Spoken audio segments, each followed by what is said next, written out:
What's good? What up? This is episode 16, or the date is 11/10/2025. The time is 13:19, and this is episode 16 of the Legendary Duo podcast. Did you see the episode 14 I had dropped? Yeah, I did. Did you like it? Yeah, I did. I'm dropping part 2 today. 15 is coming out soon after that as well, but I haven't watched it, but I hope they are good. But 6ix9ine, you know, he did an interview with Vlad. It was Vlad's most expensive interview. Vlad brought him back for part 2, and it's recorded at his house again. So what do you think about the first interview? Did you think it was fine? I did. I liked it a lot. What do you think about them coming back instantly? Why not? You know, you gotta, while the fire is still burning. Yeah, strike while the iron's hot. Mm-hmm. But let's get into it. All right, here we go. Tekashi 6ix9ine, interview number 2. Yeah. After the interview of the year. Yeah, so am I a regular now? People are like, yo, make him a regular. Am I You're a regular. This is number 2. Yep. This is number 2. Amazing. Well, look, the last interview was crazy. It's at over 15 million views right now, which Yep. makes it, I believe, the biggest interview of the year just across the board. So I told you that. Mm-hmm. You were fighting it, but I was like, yo, just do it. Yeah. But I also told you the way I was going to roll it out, and you didn't like the idea, but I'm like, trust Yeah, me. I didn't like the idea because you were asking me like questions like, how do you grow up? What's your favorite color? What are you a Taurus? Oh yeah. Like how do the stars align? Like, you know what I mean? Like shit like that. And nobody cares. That's whack. But look, it all worked. It was, it was the whole build-up. They said you broke it. You broke the interview down like a kilo of cocaine. Exactly. Nickel bags. Nickel bags. And You know? they said Vlad did his members dirty. Well, here's the thing, right? Yeah, like what do you want to tell the members? I'm going to tell the members right now. Unfortunately, in a situation like this, Just like be in an real. You interview, gotta I'm capitalize on going to be 100% real right now. Unfortunately, this was a very expensive interview, right? And if I had released the interview to the members, there's no possible way to stop the bootlegging. All of these Tekashi fans who have TikTok accounts will take every single part of that video on day 1 and blast it all over the place. So by the time we put stuff out, it'll be like 2-3 weeks later and no one's going to be watching it. So there you go, members. The reason is you guys leak stuff. And there's no way around it. There's literally no way around it. So we had to do what we had to do, but ultimately the members did get the interview early before the general public. They got it uncensored, unlike the general public. And I think everyone ultimately enjoyed the interview. So can I just ask you a question? I know I'm gonna interview you later. Right. But you said it was more expensive, right? Then you kept like telling people like it was more than Marlon Wayans asked for, right? Right. Who the fuck is that guy? Marlon Wayans, the actor, the comedian, the Wayans brothers. Oh. Yeah. Yeah, I know that guy, but why you call him Marlon Wayans? Well, that's his name, Marlon Wayans. Oh, I thought this is Wayans, like Wayans. No, W-A-Y-A-N-S. All right, so what happened? What was so cool about interviewing him? Like, I mean, I'm a fan of him from the movies and shit. Yeah, I'm a fan too. Well, basically what happened with Marlon was that we were talking about doing an interview. He asked for $40,000 plus 30% of the profits forever. Oh, he was on his Jewish shit. Well, and unfortunately, Marlon on the internet doesn't have the kind of following that Tekashi has. So paying you... Oh, is that the guy from White Chicks? Yes. Yo, bruh, that's crazy. That's Marlon Wayans. Right. Not Marlon Wayans. All right, so what's so cool that happened, like that he went to 40 grand? Like he got a divorce? It wasn't anything that happened. He just was hitting me with that amount. And I just told him that's not a realistic amount because he doesn't pull those types of numbers. Like he's not doing 15 million on Vlad TV the way you're doing 15 million on Vlad TV. So in your case, it made sense. In his case, not so much, but ultimately, that whole situation kind of ballooned into its own thing. And I was kind of a jerk by putting all that out there. And shout out to Marlon Wayans, man. I'm so shout out to Marlon Wayans. Okay, so last time when I interviewed you, you were about to go to court for your probation violation. Yep. And a few weeks afterwards, you actually did go to court. Now, what exactly happened in the courtroom? So I went to court September 25th. We did an interview around September 14th. And bro, I was just prepared to go to jail. You knew it. Yeah. I was like, yo, bro, I'm gonna go to jail. I just prepared myself for the worst. And that's the best things to do in moments like that, because people go into court like, yo, no, I'm gonna beat this shit. Like, so I was prepared to go to jail. As soon as the hearing starts, there's a lot of media there. The judge just screams. He's like, I thought I did something. He's like, you give me your phone.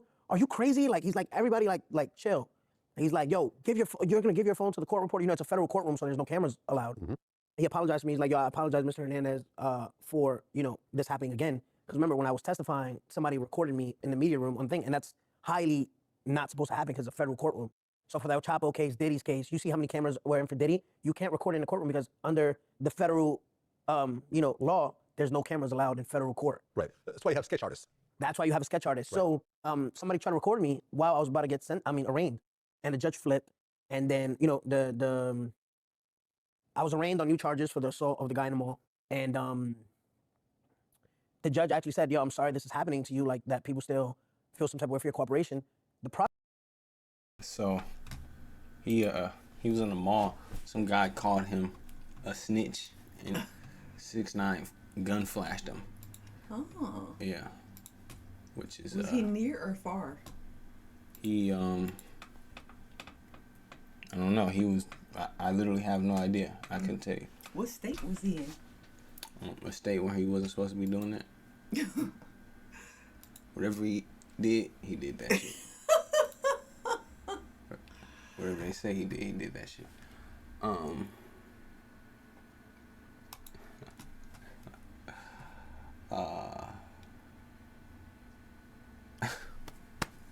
Yo, this nigga's a funny nigga, man. Oh my god. You just can't get any better than this nigga, man. Okay, so originally the sentencing was supposed to be on November 4th, but got pushed back. Yeah. So so that's what I'm sorry. Yeah. So after September 25th, I was set to get sentenced November 4th, and now I. What you said? I love the road. Oh yeah, it is nice. Since November 4th, and now I just got a call yesterday, Friday, by my lawyer, and my lawyer said, "Listen, there's something that happened. I was just told that by the court clerk that your sentence is gonna get pushed further back to, I believe, November 20th. That's what they called and said." Okay. Yep. So now you're here with an ankle monitor. Yeah, I got the ankle monitor here. When was the last time you had an ankle monitor? Like 3-4 months ago. Okay, so you're just used to it. Yeah, I just got off of it. Okay, you got off of I it. got off of it on March 17th. Okay, and now it's back on. Yeah, and then it's back on. Well, so how are you feeling right now? How's your mental state, not knowing exactly what's going to happen in a couple weeks? But it's like my girl told me the word incertidumbre. It's like living with that, knowing that you're gonna go to jail. It's stressful, you know what I mean? But there's nothing you can do about it. Forgot who told me this. It's saying it's like if you can't control it, let it go. Like if you can't, there's nothing you can do about it. Just let it go, don't it? Because it'll just eat away at you. Well, hopefully this judge is going to be lenient because, like you had mentioned, I read through the transcripts, and the judge did point out that it wasn't exactly your fault how someone approached you and people, like troubles following you as opposed to the other way around. So it seems like he was somewhat, empathetic for your situation. So hopefully that'll be, play out in terms of the sentencing. Yep, yeah. I hope so. Okay, so now you're back on house arrest. November 20th is the final sentencing date. And now look, at this point, you've done jail time. You've been in and out of the system. What is going to change when this sentencing is either given to you as house arrest or if you get, like, let's just say a certain amount of months? Once you're done with this, what's going to change with Tekashi 6ix9ine? I just want to focus more on me now. Like, I feel like, yo, to be honest with you, bro, since our last interview, like we talked about it before, like, nothing that I said on the interview, it's changed, right? It's what I've been saying since I got out. All the facts. I've been saying facts since I got out. Right. But I think your interview allowed people to really dissect it, and with facts. Like your editor, like me and your editor right now are like tag team because people don't like facts. So when you put the facts in their face, bro, they have to you can't, you just have to turn your computer off. You have to close the YouTube app, you know what I mean? Because listen to me, I've been spitting facts since I got out of jail, right? I was like, yo, I'm gonna go to jail September 25th, so I might as well just do this Vlad interview. Remember I called you, I said, yo, bro, this nigga Young Thug just ratted, right? He's trying to do mad PR to get him from out the ratting, right, community. Like he's trying to just stay on that side. And then I was like, yo, let's break this down. So I called you and then I said, you know what, if I'm going to jail anyway, let me just do a whole bunch of media. By the way, I dropped the song Facts from the music video. Right. But we talked about it. Remember, it was the Young Thug diss. Right. Yeah, we played the clip. Yeah, we played the clip. You're saying, I don't know if I'm going to put it out or not. Yeah, and I said, put it out. Yeah, I put it out. But long story short, what's going to change is I want to just focus on myself, just leave my past. At least now that people know the facts, I can't change people's minds, right? People who don't like the facts are just going to keep feeling the type of way, but I'm happy that we was able to dissect every single little thing. And yeah, it's no more like, oh, but why, but how, where. So, what's going on with him? Like, is he on parole? Is he a felon? Did he get 100% immunity when he snitched, or like? Hold up. To answer your question, after 6ix9ine got out of jail, he continuously violated probation, getting himself locked up. He got his house raided by the feds, and they found guns and drugs. What was he doing? He was doing meth, he was doing pills. Think about meth is, a lot of pills are meth. So if they find pills, they will add up the amount of methamphetamine in the pills and say it's meth because, they're the feds, So he got found with that and guns, and he continuously violated probation, and he also owes the IRS $8 million. Damn. As well. So I thought he paid some of that back. I thought it was only 2. Yeah, it was at first. But he remember he was flexing. He had $500,000. This half a ticket right here. Oh. He was showing off all his cars. He had the the Millie Rock. I kiss you on your forehead. I can't beef with you if you from New York and you don't got this watch. That was like $1 million watch. And the IRS seen that. So basically, they was watching him, stalking him, and you know he was on his Wesley Snipes shit. You know he was on his you know Kodak Black shit. He said he was a dumb Mexican, quote unquote, but you know he's from New York, so that's not an excuse, nigga. You know you're American. You were born in America. Exactly. You've always been in America. You know about taxes, nigga. I mean, nigga, I don't know. He wasn't paying them taxes. I feel bad for him. Somebody else was in charge of that, and I didn't know. Yeah, man, it's really even sad. That's still not an excuse, but you know. Yeah, it's really sad. Wow. But he signed a new record deal. What are we gonna talk about? Yeah. Yeah, but he might go to jail. He might not though, because he already ratted. So the judge is gonna give him rat immunity. But I was rat just privilege. trying to see if he was felon, so see if he was like a felon with a firearm or you know. I think he is. I think he is a felon. He pleaded guilty. So Man. We talked about a snippet of a Young Thug diss song. Oh yeah, Facts music video out now. Right, the Facts music video. Now, it wasn't called Facts then. Nah, It became Facts because of our interview. Yeah, it was called Itsy Bitsy Spider before. Okay, it's a spider. That's funny. That's pretty funny. Okay, now you said you didn't think you were gonna drop it. Yeah, I didn't, because it was like, what should I? And then everybody was like, yo, nigga, drop this shit. Because after I put that snippet out, after you was releasing that, I said, I don't know if I'm gonna put it out, and everybody was like, nigga, drop it. Okay, so you dropped it. Now, you have a song with Young Thug already. Yeah, it's called Rondo. Okay, so did you and Thug have a relationship at that point? Yeah. I mean, like, music. It wasn't like anything like, yo, Thug, what you doing right now? Like, you know what I mean? Like, a relationship that I would have with, like Act, you know what I mean? Okay, you have a good relationship with that. Yeah, so that's what I'm saying. It wasn't like that relationship. Okay, it was just music. So were you in the studio together? No, he sent the verse, but we did have a photo together, me, him, and Birdman in Minnesota. Okay, but after that song, you guys didn't continue any sort of communication? Nah. Okay. What did you think about his whole, like, Rico situation and so forth? I think we said, Young Thug is not like this big mafioso, oh my God, he fought a Rico in the state. The judge was sloppy. You remember the judge? The judge even got fired. Like, right. He got fired half trial. Yeah. Did we forget that? No, we don't. That will never happen in a federal courtroom. No. Ever. Ever. Yeah. He was fighting Rico in Fulton County. Yeah. Where they don't even know, I don't even think they know that they have, like, I don't even think they're, like, qualified for their job. Like, you know what I mean? How does a judge get fired mid-trial? Well, they did that whole, the situation with Lil Woody behind closed doors, and they're trying to hide it from the defense, and therefore the judge got kicked out. Cool. Yeah, because malpractice. But he was fighting. That would never happen in a federal courtroom. If Young Thug would have got a federal RICO, where would he be at right now? On the stand again. Straight up. Because he already showed us what he did in that interrogation room. Ate the fucking cookies out the fucking bologna sandwich. You know how, and all right, so when you go to jail, they give you a plastic, like a see-through plastic bologna sandwich. It comes with crackers, it even comes with a little juice box. And he got hungry. So that means he ripped the shit open, like, you know how when you rip it open and does, or you can literally squeeze it and it just pops? You ever ate Lay's and you just squeeze the shit? That's what he did. He ate the fucking cookies. But that's what I felt about his RICO. His shit was fucking a walk in the park. Wow, it seemed like a lot of facts were being spit there. So what do you think about what he said? But yeah, it is facts what he said. It is facts what he said. Yeah, he funny. I like 6ix9ine. Yeah, the Atlanta, really went outside. That's no disrespect to Atlanta, but that really, the Fulton County, I can't look at really that place really highly. You know what I'm saying? Because how y'all lose a RICO case so terribly, like y'all lost, and it was an absolute trial, right? Yeah, it was an absolute failure up on the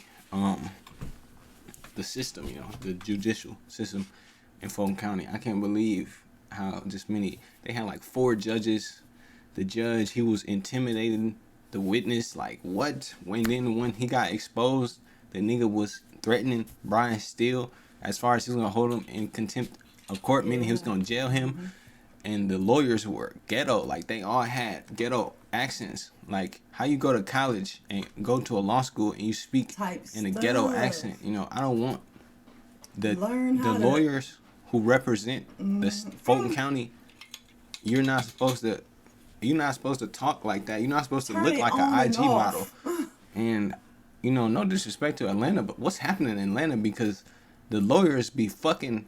They be fucking the niggas who they prosecuting, like literally. Like no disrespect, but if you are a DA, how are you smashing on a criminal? Like ain't you supposed to hold some sort of, like nigga, what are we talking about? Like that's why y'all lost. Like it's not a good look. And he's right, man. Young Thug, you didn't get lucky, man. You were just doing the right crimes in the right location. The feds would have picked you up. It would have been raps. But 6ix9ine is a crazy nigga. His lawyer still end up being held in contempt. Yeah.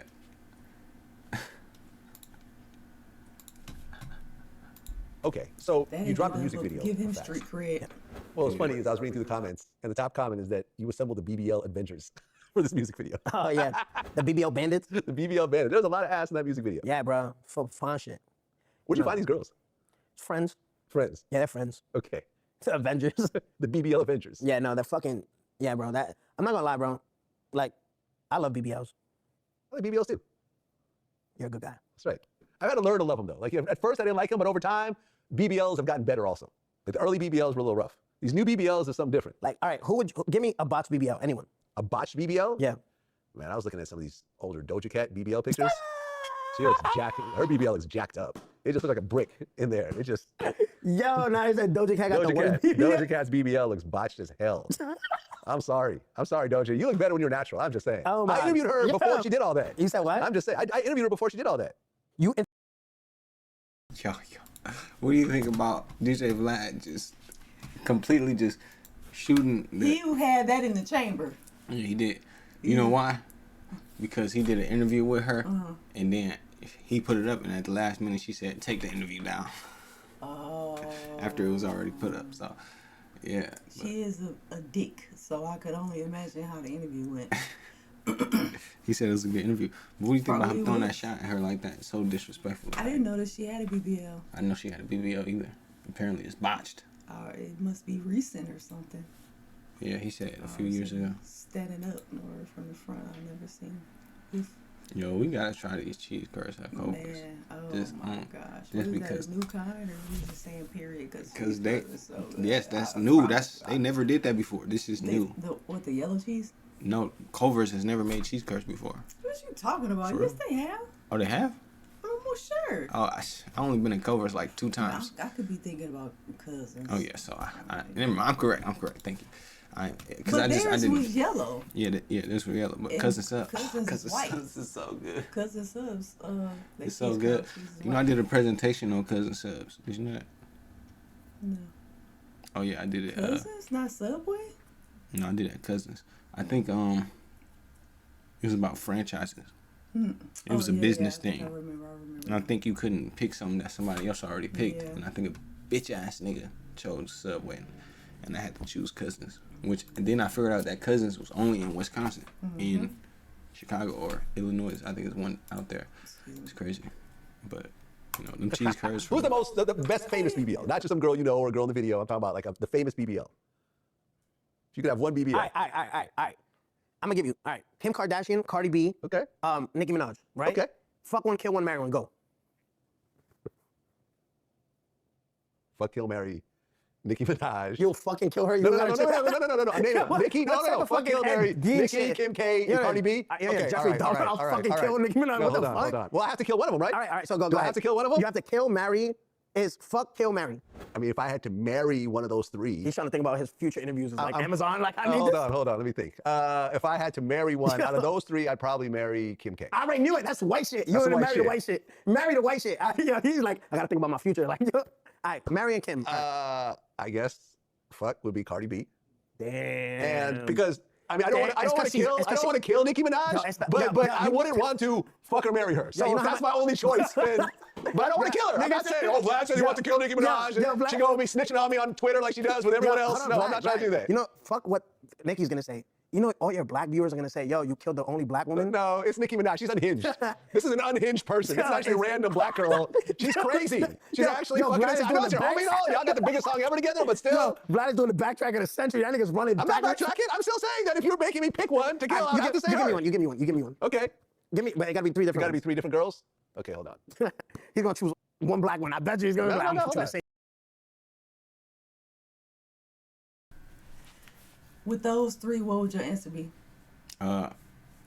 Cardi B, she gotta go. Like what? She Oh, gotta, you a murder Cardi? Yeah, she has to go. Okay, who you marry? Kim Kardashian, what type of question is that? Why would I marry Nicki Minaj? She's psychotic. And you smashing? Of course. Oh, okay. Yeah, that's just. I don't, That's the only logical answer. This nigga Vlad is tripping. He both nigga, I can't be here. Okay, fuck, marry, kill. Fuck, marry, kill, marry. Fuck, marry, kill. Oh, no, Fuck, marry, kill. Fuck, marry, kill. Okay, hold on. Megan Thee Stallion. I'm killing that bitch. Straight up. I'm killing that bitch. I'm fucking shooting with a horse tranquilizer. Bow, bitch. Ice Spice. All right. And Lotto. Oh, all right. I'm definitely. Okay. Fuck, marry, kill. Oh, no, Fuck, marry, kill. Fuck, marry, kill. Okay, hold on. Megan Thee Stallion. I'm killing that bitch. Straight up. I'm killing that bitch. I'm fucking shooting with a horse tranquilizer. Bow, bitch. Ice Spice. All right. And Lotto. Oh, all right. I'm definitely marrying Lotto. Okay. I'm gonna marry Lotto so she could give a green card to her husband. 21 Savage. Yeah, hold on. And I'm fucking Ice Spice in the butt, straight up. In the butt. In the butt, straight up. Okay, Cause she be losing way too much. It's like, it's just crazy. Like, Okay, so who you gonna kill? I just said I'm killing Megan Thee Stallion. Kill Malcolm, you already said it, you're right. Headshot. Like, I'm not even trying to hit her with a Why body shot. do you want to kill Megan Thee Stallion? No left side straight, headshot. Huh? Is it because you're cool with Tory Lanez? Yeah, one, cause free Tory. So let's say free Tory. And then, I mean, you know Tory did that shit, right? You know Tory actually shot her. You do Nah, that, I don't right? know. Come on, bro. Come on. oh, I got to go one. Okay. If you had to be Orlando Brown, right? If you had to be Orlando Brown, Okay. right? Or who's the guy with Down syndrome again? The guy, these nuts. What was his name? Weldon. If you had to be Orlando Brown. Between. Okay. Yeah, that was funny. I think he mentioned like, He do not have Down syndrome. first off, killing Megan Thee Stallion. That nigga. What's wrong with that nigga? What's your choices out of those? Lotto, Ice Spice, Meg. Lotto, rest in peace. She got to die. She's gone. I'm out of here. She's gone. Ice Spice, she's getting bust down, and Megan Thee Stallion, she's getting married. I feel like that's the only reasonable answer. You know what I'm saying? That's the Why she didn't want to get married? She looks the best. Yeah, that's pretty much it. You know what I'm saying? She looks better than the other two. Mm-hmm. I mean, unless, what's it called? You're like color struck or something, you know? Then you'll probably think the other ones look better, but not to me. El Chapo or TK? nigga El Chapo. What the fuck? TK's broke right now with 99's commissary. You think? He asked him, who would they rather be, TK or El Chapo? It was so dumb. And then he asked, would you rather be Gunna or Young Thug? He said Gunna. Who'd you rather be, Gunna or Young Thug? Gunna, shit. Yeah. I don't know who would want to be Young Thug, especially with the stomach. Young Thug, back when he was King Slime. I mean, he's King Slime now. Back when he was, what's it? What's his old name? Lil Bo Peep. No, King Slime. He's King Spider now. My bad. Back when he was King Slime and not King Spider, he used to be skinny. He used to have fire, fashion, everything. Okay, so he has squashed Big Unk. the beef. You know, Young Thug and what's it called? They squashed the beef. Did you know that? Young Thug and YFN Lucci. If somebody yeah, shot at your mother, right? Would you literally be partying with them in the club? Or even... It's ridiculous. It's so funny. 6ix9ine is funny. Well, before I get off the Young Thug conversation, you actually had a problem with Young Thug and YFN Lucci squashing their beef. Oh, no, it's not a problem. Yo, all right, so you know how a lot of people want to talk about no integrity, no morals, right? Having a lot has to do with you not wanting to interview me back then was because you said, I had no morals. Well, you don't really know. Had no morals in this. Vlad, if I did something, all right, would you say a mother is equivalent to your children? Or a mom is a mom? Let's just stick to mom. Mom is a mom. You only have one, yeah. If somebody shot at your mother, right, would you literally be partying with them in the club? Or even saying hi to them? I'll say this, because... Yes or no? No. In this particular situation, yes, I would. And this is why. Because me and YFN Lucci's manager, I've interviewed Lucci before. Young Thug, I don't know. But Lucci, I've interviewed multiple times, and his manager, Fly, we go way back. Okay. Very solid dude. Okay. So me and him had a long conversation about this. And the reality is this. Yes, Lucci's mother got shot at and everything else like that. But when you look at the totality of the situation, this beef that has involved dozens and dozens, no, hold on, let me just finish. It's involved dozens of people. People have died. People have gone to prison. People have just had so much damage. People around them are doing life and so forth. There's so much like violence and death and so forth that if you don't squash it, it's going to continue. So at one point, these two people were grown-ups and said, listen, instead of us just keep going like this, let's actually try to de-escalate the situation. Even if it's not totally sincere, we're not going to be friends afterwards. You don't have to dap him up. You don't have to touch me. We squash beef. All right, cool. Being in the club, side by side this, while you give the explanation about how many people that went to jail, put the people that's serving life behind that beef right now. put the people that's in jail right now, while they're dapping each other up, talk about Lucci's friend that he kicked out the car and let him die, right? I could be mistaken. I don't know if he let him die. But what about the guy that Lucci kicked out the car? What about Nut? Didn't Nut die in that beef? What is Nut looking up saying right now? Or looking down? Whatever. If he's in, whatever. I don't know his pact with God. But hold on. What about those people, Vlad? At some point, Tekashi, At some point, somebody has to be the adult in the room. All right. Somebody has to be the adult in the room, or else the children will continue to kill each other. If I disappeared from this chair right now, and you had Nut right here, the guy who died behind that beef, Right. we're gonna be like, Nut, we forgot about you, nigga. No, I'm gonna say, listen. We had to grow up. For the So for them the niggas had- well-being of everyone who is alive. So them niggas had to crash out? This is why this beef got squashed. So niggas was on fucking crash dummy sites. They were fucking sent on dummy missions because now they're in jail and dead, right? And now you want to grow up now? Better late than never. All right. So what Better about me? late than never, What about me? Tekashi. People turned on me, Right. right? Why didn't I have a choice? Like they have a choice and say, let me grow up. You know what? I was being taken advantage of. The loyalty died right there when you didn't give me the loyalty. I didn't wait till then. You were being disloyal while I was on the street when you had. So I don't have room for growth, but they do. I think you've been given a lot of grace after you cooperated. You had hit songs, a lot of different hit songs. But that's what I mean. You've had a lot of artists that have worked with you. Watch how I get you have a nice amount of success. Watch You live this, Vlad. comfortably. No, watch this, Am I Vlad. right? Yes. Okay. But you know why? That's because of me, not because people gave me that grace. You know why? Because what if while I was in jail and I caught depression, just say, what if all that, oh, he's never gonna have a career again, he's a fucking rat, right? What if I caught depression, Vlad? What if I got released from jail I was scared for my life? It took me. It wasn't grace. It took me to come home and said, I got something to prove to the world. Right, but other Right? people did work with you. Nicki Minaj worked with you right out the gate. All right. And all right, gave you I your love biggest this. song I love this. ever, right? No. Watch this, Vlad. And that's fake narrative, right? She didn't give you your biggest song, but the two of you collaborated on what ended up being your biggest song ever, right? Right? No, wrong. No? Let me explain. Okay, go ahead. I was released from prison. Nobody gave me grace. I came home with a single. I didn't come out with Nicki Minaj. Right. I came out with a single song, me by myself. Correct. I broke the records on that IG Live, not with Bad Bunny on it, not with Cristiano Ronaldo on it, not with Kim Kardashian on it. I didn't fucking come out with Bad Bunny on my live, Cristiano Ronaldo on my Instagram live, Kim Kardashian, Jeff Bezos. Who was on that live? Just me. Correct. Right? So nobody gave me grace. I worked for that. People actually doubted me, and I proved them wrong. Right. So now, whatever. So that's growing up. So now, don't tell me about growth, right? That's growth. That's resilience right there. What they're doing is some bitch ass shit because people lost their lives behind that. People are sitting in jail right now behind that, right? People are sitting in jail over your situation as well. Yes, but because they looked for that. If they weren't out here fucking doing like on wiretaps, right? If Mel, Shotty, Jim wasn't on wiretaps, if Harv didn't fucking get greedy, right? Let's not ignore the facts. People are sitting in jail because they deserve to sit in jail, right? And people in the Young Thug and Lucci beef are in jail because they deserve to be in jail No, as well. because they listened to orders from their higher up. They were told to go fucking slide. They were told to go shoot. They were told. Not lost his life behind that beef. Anyway, let the comments sting. There's no way of justifying it. Somebody's mom was shot at. And now you want to be grown, right? When there's people dead and in jail, but people don't like these facts. So At some point, you have to grow up, though. That's the whole thing. So they go through this whole RICO. Everyone, Lucci ends up getting locked up for a while. Thug was locked up for a long time. They finally get out. So what? They come out and start killing each other again? Is that the No, I alternative? didn't kill each other again. Shooting each other, beefing with each other? No, Vlad. No. No, watch this, Vlad. At some No, point, watch this, Vlad. you Watch this, have Vlad. to Watch this, grow Vlad. up. Lucci went to jail. Young Thug went to jail. They both came out. Yes. They don't gotta say what's up. We don't even gotta beef anymore. But dapping each other up after my partner lost his life? Fuck out of here. I don't wanna hear that shit. Okay. Yo, Vlad, do me. All right, so now let's growth, right? Growth. Shotty comes home, all these people. Should I just go up there and be like, you know what? You did. What do you think about, like, can you grow up after that? Do you think, is that a... Can you squash beef if you're a street nigga? Yeah, like, I get what Vlad is saying, but it's like, even if the two up tops feel that way, that don't mean everybody that trickle down is still gonna make peace. So Yeah. he really trying to make it sound like, I mean, I get what he's saying, but I don't think it's reality in the streets. Yeah, no, I don't agree with what he's saying because they just crashed dummies. They was sent on missions because that was their goal. When the head ups, when the bosses decide that the war stop, and niggas get in line. You know what I'm saying? That's how the streets work, apparently, right? That's what he's saying. So I mean, I don't know why he trying to, You think they will get in line? Like, now that them two is cool, you think they camp is gonna get in line? They are they in don't have line no now? choice. Yeah.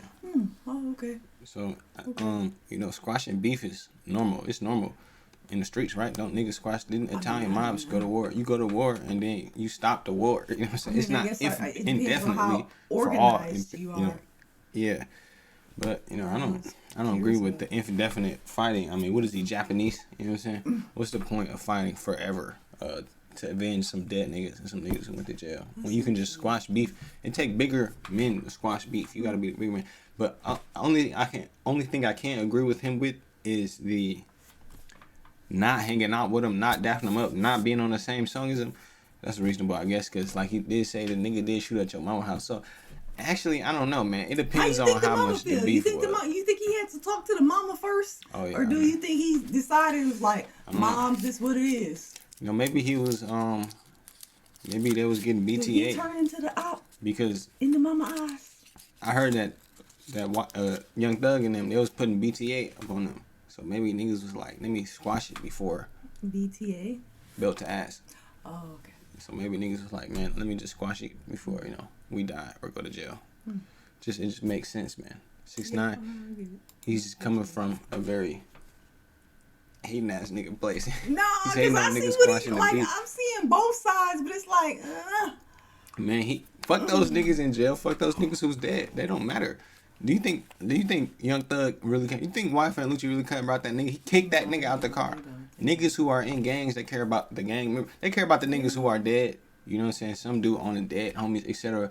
But the niggas who go crash out, the niggas who send the high ups, the niggas who sent the nigga to crash out, they don't give a fuck about that shit. They never have no gang except for the ones, you know, certain ones. But you know, if you read the stories, the books, the people who started the gang, the OGs, they were all, you know what I'm saying? They wasn't looking out for their little homies. So these niggas Thug, these niggas Lucci, they don't care. Well, maybe they do care about those niggas, but they don't have the passion that 6ix9ine has. You know, 6ix9ine, he from New York.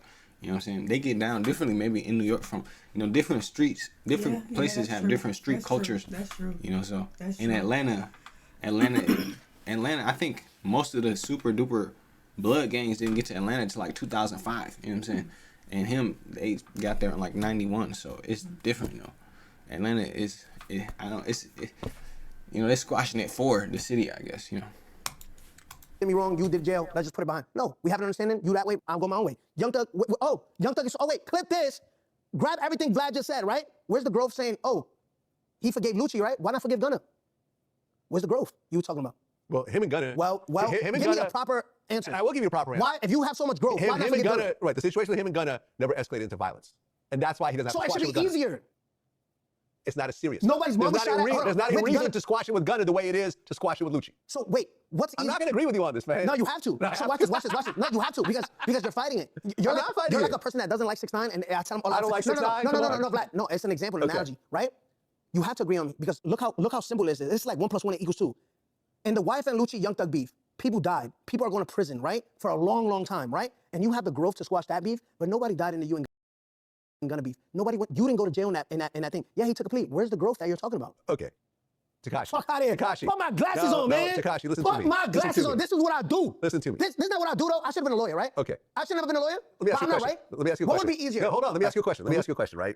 If your child has used Roblox, you might be owed significant compensation from All the ins and outs, he gonna walk the judge down and shit. Then he ain't gonna see it when he turn around, but when he turn around, he gonna do like this.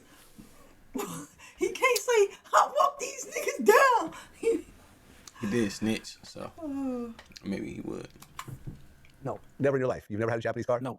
Have you ever had Japanese electronics? Have you ever owned anything by Sony? Yes. Okay, so you had Sony products. Yes. Okay. The reason why you have Sony products as an American is because the US and Japan squashed their beef. The US dropped a nuclear bomb on Japan, killing, I think, like 100,000 people and creating radiation where you had a whole bunch of mutated babies and everything else like that. The amount of damage that the US did to Japan was horrific. But then Japan also bombed Pearl Harbor and killed a whole bunch of US soldiers.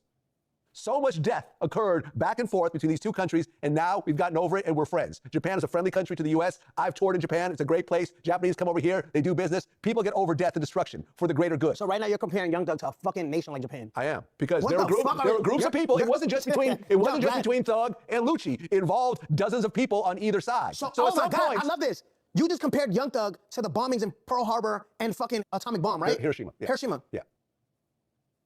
Gunna never even killed a fly in that beef. Right. So it should be way easier killing. But it's what's not. the growth? But it's not necessary to squash it with Gunna because there's no violence going to occur between Gunna and Young Thug. If the So you beef, wanna- if the oh beef my was God. not squashed, Yo, Vlad, I'm not wait, gonna lie. listen, You're if the looking beef was not horrible right squashed between Lucci and Thug, it could spark again into violence in Atlanta, and then suddenly everyone's locked up again, everyone's back in jail. So because Gunna's pussy is no reason to squash beef because nigga you ain't doing shit. That's what you're saying. Pretty much. Pretty much. Can we agree on that? I think we get the gist of it. So, you got anything else to say about that? What do you think about that? No, I mean, like, I get what he's saying, but like, if you're gonna be a forgiving ass nigga, then be a forgiving ass nigga. Why say, oh, well, that was light, so he ain't got to forget the light shit. He got to forget the serious shit. No, motherfucker, if you grown, just be grown. What the fuck? I mean, now, if he be like, I don't give a fuck. If I forgive everybody in the world, that nigga I ain't forgiving, then stand on it. Who cares? You know what I'm saying? But yeah, well, you know, Young Thug, he was thinking, this is his words. You know, I don't want to say anything bad about him, but you know, I think in his mind, he desires to be a street nigga. It's very weird. It's like something that he acknowledges didn't come from him, so he acknowledges that he's trying to be like other niggas who he's seen. I seen other niggas, my uncles, they were street niggas. I wanted to be like them. So when Lil Durk, who, it's really hard, you know, watching Whack 100 and academics to look at rappers as street niggas, even though they portray themselves as street niggas, and then like watching like No Jumper and shit, just you can tell like certain rappers are not street niggas. They just are surrounded by street niggas, which gives them the badge of a street nigga. It's really strange, but he was talking about like, you know, Lil Durk, what's his name, Lil Baby. They both said fuck Gunna after he took the plea. So you know, Gunna, he technically did snitch or whatever because he, you know, he admitted that YSL was a game before the trial even started, which you're not supposed to do that apparently if you're in the gang. But you know, Young Thug after that, he then said that further made him want to stay on the side of Gunna snitch because he was thinking about forgiving Gunna when he was on the phone with 21 Savage. 21 Savage was like, oh, just forget it, nigga. It really don't matter. He was thinking about it, but he was like, yo, these niggas, they already hopped out the window. I can't just let them go out there like that. So I feel like because of the perception of Gunna being a rat, he will always, I don't know why, he will always want to keep himself separate. You know, I don't know why. I mean, you know, I feel like if a nigga's really your friend or whatever, they should proceed to ratting. But, you know, because some niggas who are in the streets. You think that? Yeah, because some niggas who call themselves street niggas, they will stand behind they rat friends, even if people know they rat. You know what I'm saying? Because that's their homie, I guess. You know what I'm saying? So if that's your homie and he rat, you could just separate him from the street-ism and just look at him like your homie. You know what I'm saying? I know, even if they rat on you? Oh, yeah, he did get ratted on. Oh, yeah, I'm like, he ratted on him. He just ain't on rats. Oh, yeah. Yeah, I guess if they rat on you, then I guess that's different. I'm like, damn. Oh, yeah, I forgot. Yeah, so I guess you can't be cool with the nigga if he ratted on you. Damn, I forgot that he ratted on that nigga. Right, I'm thinking he ratted on the game, but I forgot that Young Thug was supposed to be in charge of the game. So, you know, a couple weeks ago, Snoop Dogg, he was talking about going to the movies to see the Buzz Lightyear movie, and he seen a lesbian couple, and they had like a kid or something in the movie. I don't even know how that worked, but you know, Disney is very progressive and very pro DEI and stuff like that. So he was like, man, shit, man, I gotta explain this to my grandkids. They need to tell me before that, you know, this isn't a movie. And you know, he obviously got extremely canceled by, you know, everybody pretty much, you know, the gays, you know, the left wing, you know what I'm saying? And then he actually came back, and this is his new message. It's a beautiful thing that kids can have parents of all walks and be able to be shown love, to be taught what love is, because hate is taught and so is love. And I think that being able to have parents of all walks of life, whether it's two fathers, two mothers, whatever it is, love is the key. And I think these kids are being loved by these great parents that are, you know, showing them an example of what family is. So I want to give a shout out to all of the parents out there for doing such a great job with these kids. Hey. You know what I'm saying? Spoken like a real nigga. You know what I'm saying? I don't know if he believed those words, but, you know, those was, you know what I'm saying? Those was real words, man. You know what I'm saying? I don't know what's wrong with that nigga Snoop Dogg. It's really messed up, and I know it's kind of crazy because it's certain ideals that just seem normal when you were born during a certain time period that just are so retroactive. Like, I was watching Bill Cosby, you know what I'm saying? He was doing a clip. It was a TikTok clip. He was interviewing Sofia Vergara. And I was thinking like, whoa, it's crazy how this nigga was revered as, you know, this nigga in the past. And it was like a quote unquote known secret that he was doing what he was doing.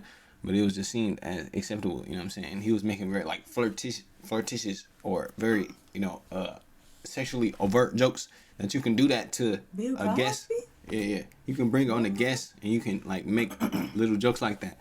But you can't do that now. You know what I'm saying? So just the time, you know, certain people, if you was born and like, I don't know, like back then, you know, a nigga like Snoop Dogg. Planets. Oh yeah. Like he has no, I don't want to say he has no choice, but he's like, it's just natural. Like just, he's black, you know what I'm saying? He's the old black man.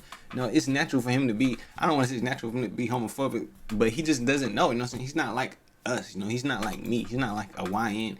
You know, he doesn't, you know, he didn't grow up in, you know, a gay, you know, world, you know what I'm saying? Like a gay couple in a Disney movie, like, nigga, what are you talking? This is Disney, nigga. Do you know that Disney is super duper pro left, all that? You know what I'm saying? So me, I was surprised that the nigga was just outwardly saying like, yo, it was a gay couple. I'm like, Snoop Dogg, this is not 2007, nigga. You can't just say shit like that. Second off, I was surprised that the nigga it was like a lesbian couple. He's like, oh, I gotta explain this. I was thinking like, what? Niggas don't know about lesbian couples. I don't know. I knew about lesbian couples when I was very young. You know what I'm saying? But I don't know, man. You know what I'm saying? Some niggas, they just, I don't know, the outdated view. I just, you know, it's crazy that, you know, that he, you know, I feel like he had to get a software update. You know what I'm saying? They had to update that nigga like, it's 2025. This is what we're on. He's like, okay, this is what we're on. It's crazy that he just stepped, because I know he has 400 mil. He's like a super duper millionaire. But he just shit that he just got his update and he just. So That's because he got that court show. Yeah, what court show? So I guess he got it's either started or it's gonna start where it's like Judge Snoop or something like that. That's why he switched up. His ass got walked down. He got a judge show or some shit. Oh yeah. So you know he always doing something, but this is new. Yeah, but you got anything to say about Snoop Dogg reform? No, I don't know to say about Snoop Dogg crazy ass. So Soulja Boy dropped this song. Soulja Boy, tell him. And it came out 15 years ago, but I want to watch it. Just because it's kind of like what is it? It's kind of like time traveling. Yeah, you know, he's been popping up in my Spotify, you know, lately. Like some of the throwbacks. I'm like, damn, I forgot Soulja Boy. That Kiss Me Through the Phone, that gotta be his best song, his peak song.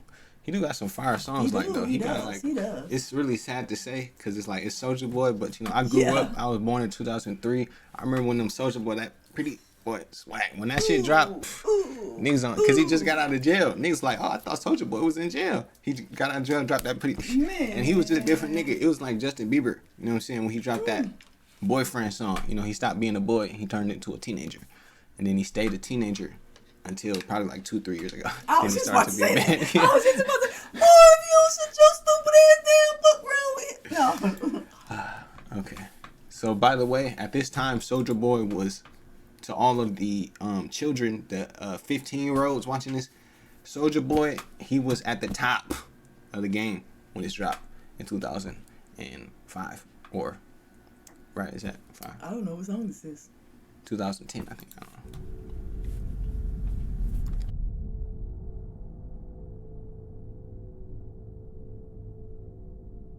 Welcome to SODMG, Thought Processing Laboratories.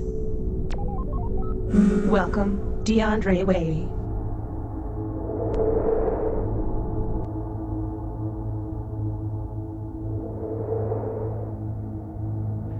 I always knew one day I would become the best rapper. I just want to thank all my fans. I dedicate this to you. I call it 2 million. I did what I wanted, niggas did what they could. A lion wouldn't cheat, but a tiger would. I only keep real niggas in my stable. $1 million chain, I'm feeling like Gucci's label. So icy, I really don't care. Haters green as a pool table, and they twice as square. Had to cut a couple bitches, them niggas need stitches. I'm getting money out the tree, y'all niggas getting switches. Yeah, similar to Nas, I need a mic though. Chop the bread up, taekwondo. They pass me the game, like Tom Brady. These rappers' chances looking slim, just like Shady. Let me just take a brief intermission. I'm coming right back at you with more bars than a motherfucking prison. Thank you, man, for following me. Twitter.com/SouljaBoy. Tell them 2 million followers. I love all my fans. Let me eat these bitches. Niggas locked behind my bars. I'm taking all prisoners. Sit back, relax, receiving my residuals. You think this song is dope shit? Wait till you see the visual. Please brace yourself, the shit is about to get critical. Let it be known, I got rappers on my hit list. I got so many gifts, you would swear I stole Christmas. Word to the Grinch, bitch, my style real switch quick. I knew this all along, I was waiting just to hit the kill switch. Since day one, man, your boy been the truth. Wrote so many records like I'm in the glass booth, like I'm in the glass studio, breaking all barriers. Back when crime I was screaming Ellenwood area. Nigga, I ain't scared of ya, I never ever will be. I'm screaming I'm the best until these rappers kill me. Make the people feel me like blind men do. On your girl head so much like her favorite shampoo. I'm traveling where I want, soldier's vacation. My mind is so free, emancipation proclamation. I'm so hot, haters evaporating. 6 bitches on my dick, I'm eliminating. I'm high every Friday, just like Smokey. I'm spitting real shit, these niggas spitting karaoke.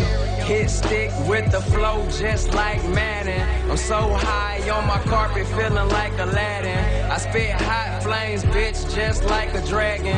And my pants sagging, spell it backwards, niggas. Niggas get hit it when they see the coupe on. I don't give a fuck, I got my Pyrex suit on.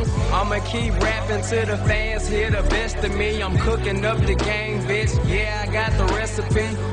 You ain't gotta like me, just please respect it. Hip-hop is dead, nigga, let me resurrect it. Microphone check it, uno, dos, tres.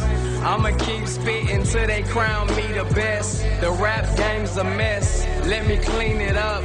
It's a pigsty, they going ham, give it up. Man, I know a lot of these niggas out here slept on me, man, you feel me? But now I'm like they worst nightmare and shit, you know what I'm saying? Hopped up out the bed, turn my swag on, man. Shit don't make no motherfucking sense, man. All my fans, hold your head, man. I got y'all, man, it's nothing, you feel me? Twitter.com/Soulja Boy, tell them I'm doing this for y'all. I broke 2 million, so I dedicated this to you. But at the end of the day, man, I know y'all love me, so I love y'all back. I'm the new best rapper. Flying down the highway, $1 million on the dashboard. You can't start my car up unless you got the password. I'm something like a prophecy, spit so properly. When my album drop, watch how many rappers copy me. Haters' opinions are obsolete. Don't make pop music, so it ain't no popping me. And my brain's a bitch, where she at when I need her? You pack 9s, I pack 9 kilometers. You didn't want beef, why would you start it? Cannons flashing like you're walking down the red carpet. First you was nameless, now I'ma make you famous. Hit you with the stainless and leave your ass brainless. Best rapper. My God. What? Did you hear that? I did. Wow. This was peak in 2010. Was the Twitter Holy shout shit. out his hook? You think he was the first rapper to shout out his Twitter in the song? I'm sure. Was that Twitter shout out his hook? No, that was not a hook. That was words being spoken over a track. You know what I mean. Oh shit, he's from. Yeah, I know what you mean, but that's not a hook. A hook is a section in a song, not just repeating something. He was born in Chicago. Wow. The nigga said he was from Atlanta. He was from Bompton. Well, born in Chicago. Wow. He has 5 million followers now. So 15 years, he got like 3 million followers. What do you think about that? I mean, shout out to him, I guess. What do you think about the visuals? Did they look really cool? I couldn't get past the song. It was ass. No, it was really good. It sounded like Lil Wayne the way he was rapping. He kept mentioning like punchlines. It did sound like Lil Wayne a little bit. His flow. But it sounded like so 2010. This is what all rap sounded like back then. I don't recall that part of 2010 because I was 2007, 8, 9, 10. I didn't care for the beat, none of that. I never heard that song before. Yeah, he said, in my pants sagging, spell it backwards, niggas. And that's funny because sagging spelled backwards is niggas. So it's actually really genius that you think about that. The genius. No, I didn't. Yeah, he was actually spitting though. I ain't gonna lie. I mean, I never heard him rap like that before, but I'm on the beat. Hello, Yassine said that Soulja Boy is 20 years in, and it doesn't sound like it. It doesn't look like it. He look the same. He's very He looks exactly the handsome same. young man. That's down there at that resort in Jamaica that's doing all the damn clowning and making us black Americans look bad. On October 28th, Hurricane Melissa made landfall in Jamaica as a Category 5 storm, with winds reported up to 185 miles per hour. It's definitely one of the strongest hurricanes on record in the Atlantic. Now, the storm has caused widespread devastation in Jamaica. It's a lot of infrastructure damage, power communication outages, road disruptions, flooding. I mean, you get it. They're down bad. But not only is this bad for the citizens of Jamaica, it's bad for anybody who's vacationing there. Now, guys, Jamaica is a getaway spot. It's a vacation spot that a lot of Americans like to go to, especially black Americans, because of the great culture of Jamaica, their music, their food, and we're literally cousins, right? Like black Americans and Jamaicans, we have a great relationship historically. So if we want to go on vacation, we will go to Jamaica. The problem is some of these black Americans are stuck there during the hurricane, and these resorts are not able to deliver the service that they once would under certain conditions. And so a lot of people are complaining about it. So why do we need when y'all feeding us pastries for breakfast and we still have to pay full price to stay here? Like, come on. May I ask where you're going now? We're going to get something to eat. Everything closed for us. Everything closed. Bus station, shopping mall, everything closed. So what are y'all doing for gas? You all know this phone was coming, right? So you're going to give us bag lunches, bag breakfast, some pastries? That's so disrespectful. So this clip is what got everybody talking. Obviously, what we hear is a lady with an American accent. She sounds like she's from our community, and she's pissed off because she's basically not getting what she's supposed to get. She's in Montego Bay spending a lot of money, and what she's getting is not the quality of service, and the lady is not understanding of what's happening around the country. And she even posts here, "I'm ready to go home. Surviving Hurricane Melissa was not in my itinerary. Y'all, please keep us in your prayers." But she isn't the only person complaining about what's going on. This is what they gave us in our snack ration meal to go boxes. Has you know, what is this? What is this? What is that? Okay, thank you. Now, as you can see, this is a British lady that is complaining, okay? Now, I want you to see what is important. You have this British lady that is complaining about the service, as well as the American lady, okay? But then, watch what this guy does. I got an actual hot meal, so Claire's not still got yet. We all got food. These black Americans on my feed at the resorts are so annoying. I can't wait for them to fix the airport so y'all can get back the we tear down now, we don't want to know Jamaica, because the mentality is so and it's so crazy. It is the black Americans. You have this same dude who doesn't even understand her accent, right? He is now blaming this lady as black Americans. Now, it is true that a lady with a black American accent said what she was saying, and they said that that lady is a Caribbean American that's doing that, not even a black American. But he is blaming black Americans for this lady, and he's saying, listen, we're tired of y'all. Why don't y'all go back? But what I do want to talk about is that you had black Americans, obviously, that were on the side of Jamaicans. To them black folks that's down there at that resort in Jamaica that's doing all the damn clowning and making us black Americans look bad, y'all better get y'all shit together. It is a damn hurricane going on, and y'all about getting tuna sandwiches and cold cuts. You lucky y'all eating. They have family that are stuck in that hurricane, loved ones, and you be a tuna sandwich? Now, this lady's saying, listen, these people are basically under a hurricane, and all you can think about is yourself, okay? And again, put yourself into that position. Like, you're in a country, let's say you're in the black community, and, you know, an act of God comes through. You can't really provide the service you want, and somebody's breathing down your neck about what they've paid for, and it's not like you don't want to deliver it, you can't deliver it, and you work with this corporation, and it seems terrible, right? It seems horrible. And I would understand putting myself in those positions, or in that position, how I would feel, right? I would feel like, man, this person doesn't care about me. But let's listen to the other side. How about you guys come over here, pay the exact same amount of money that we paid to go over there to spend luxury money, might have saved up this whole freaking year, might have saved up for 5 years, and expected that the Jamaica that we see on our television is going to be the Jamaican experience that we get. Not only that, you come over here and you spend exactly in the amount of money that we make, that we work our asses off, right? You spend that exact same amount, come over here and experience the treatment that we experience when we come to y'all. This lady just came from Jamaica right before this thing happened. And she's talking about the other side as a customer. When you are a customer, you typically don't want to hear that, well, listen, you have an act of God and I can't get what I want, because you advertised this position. You're basically saying that this is a resort.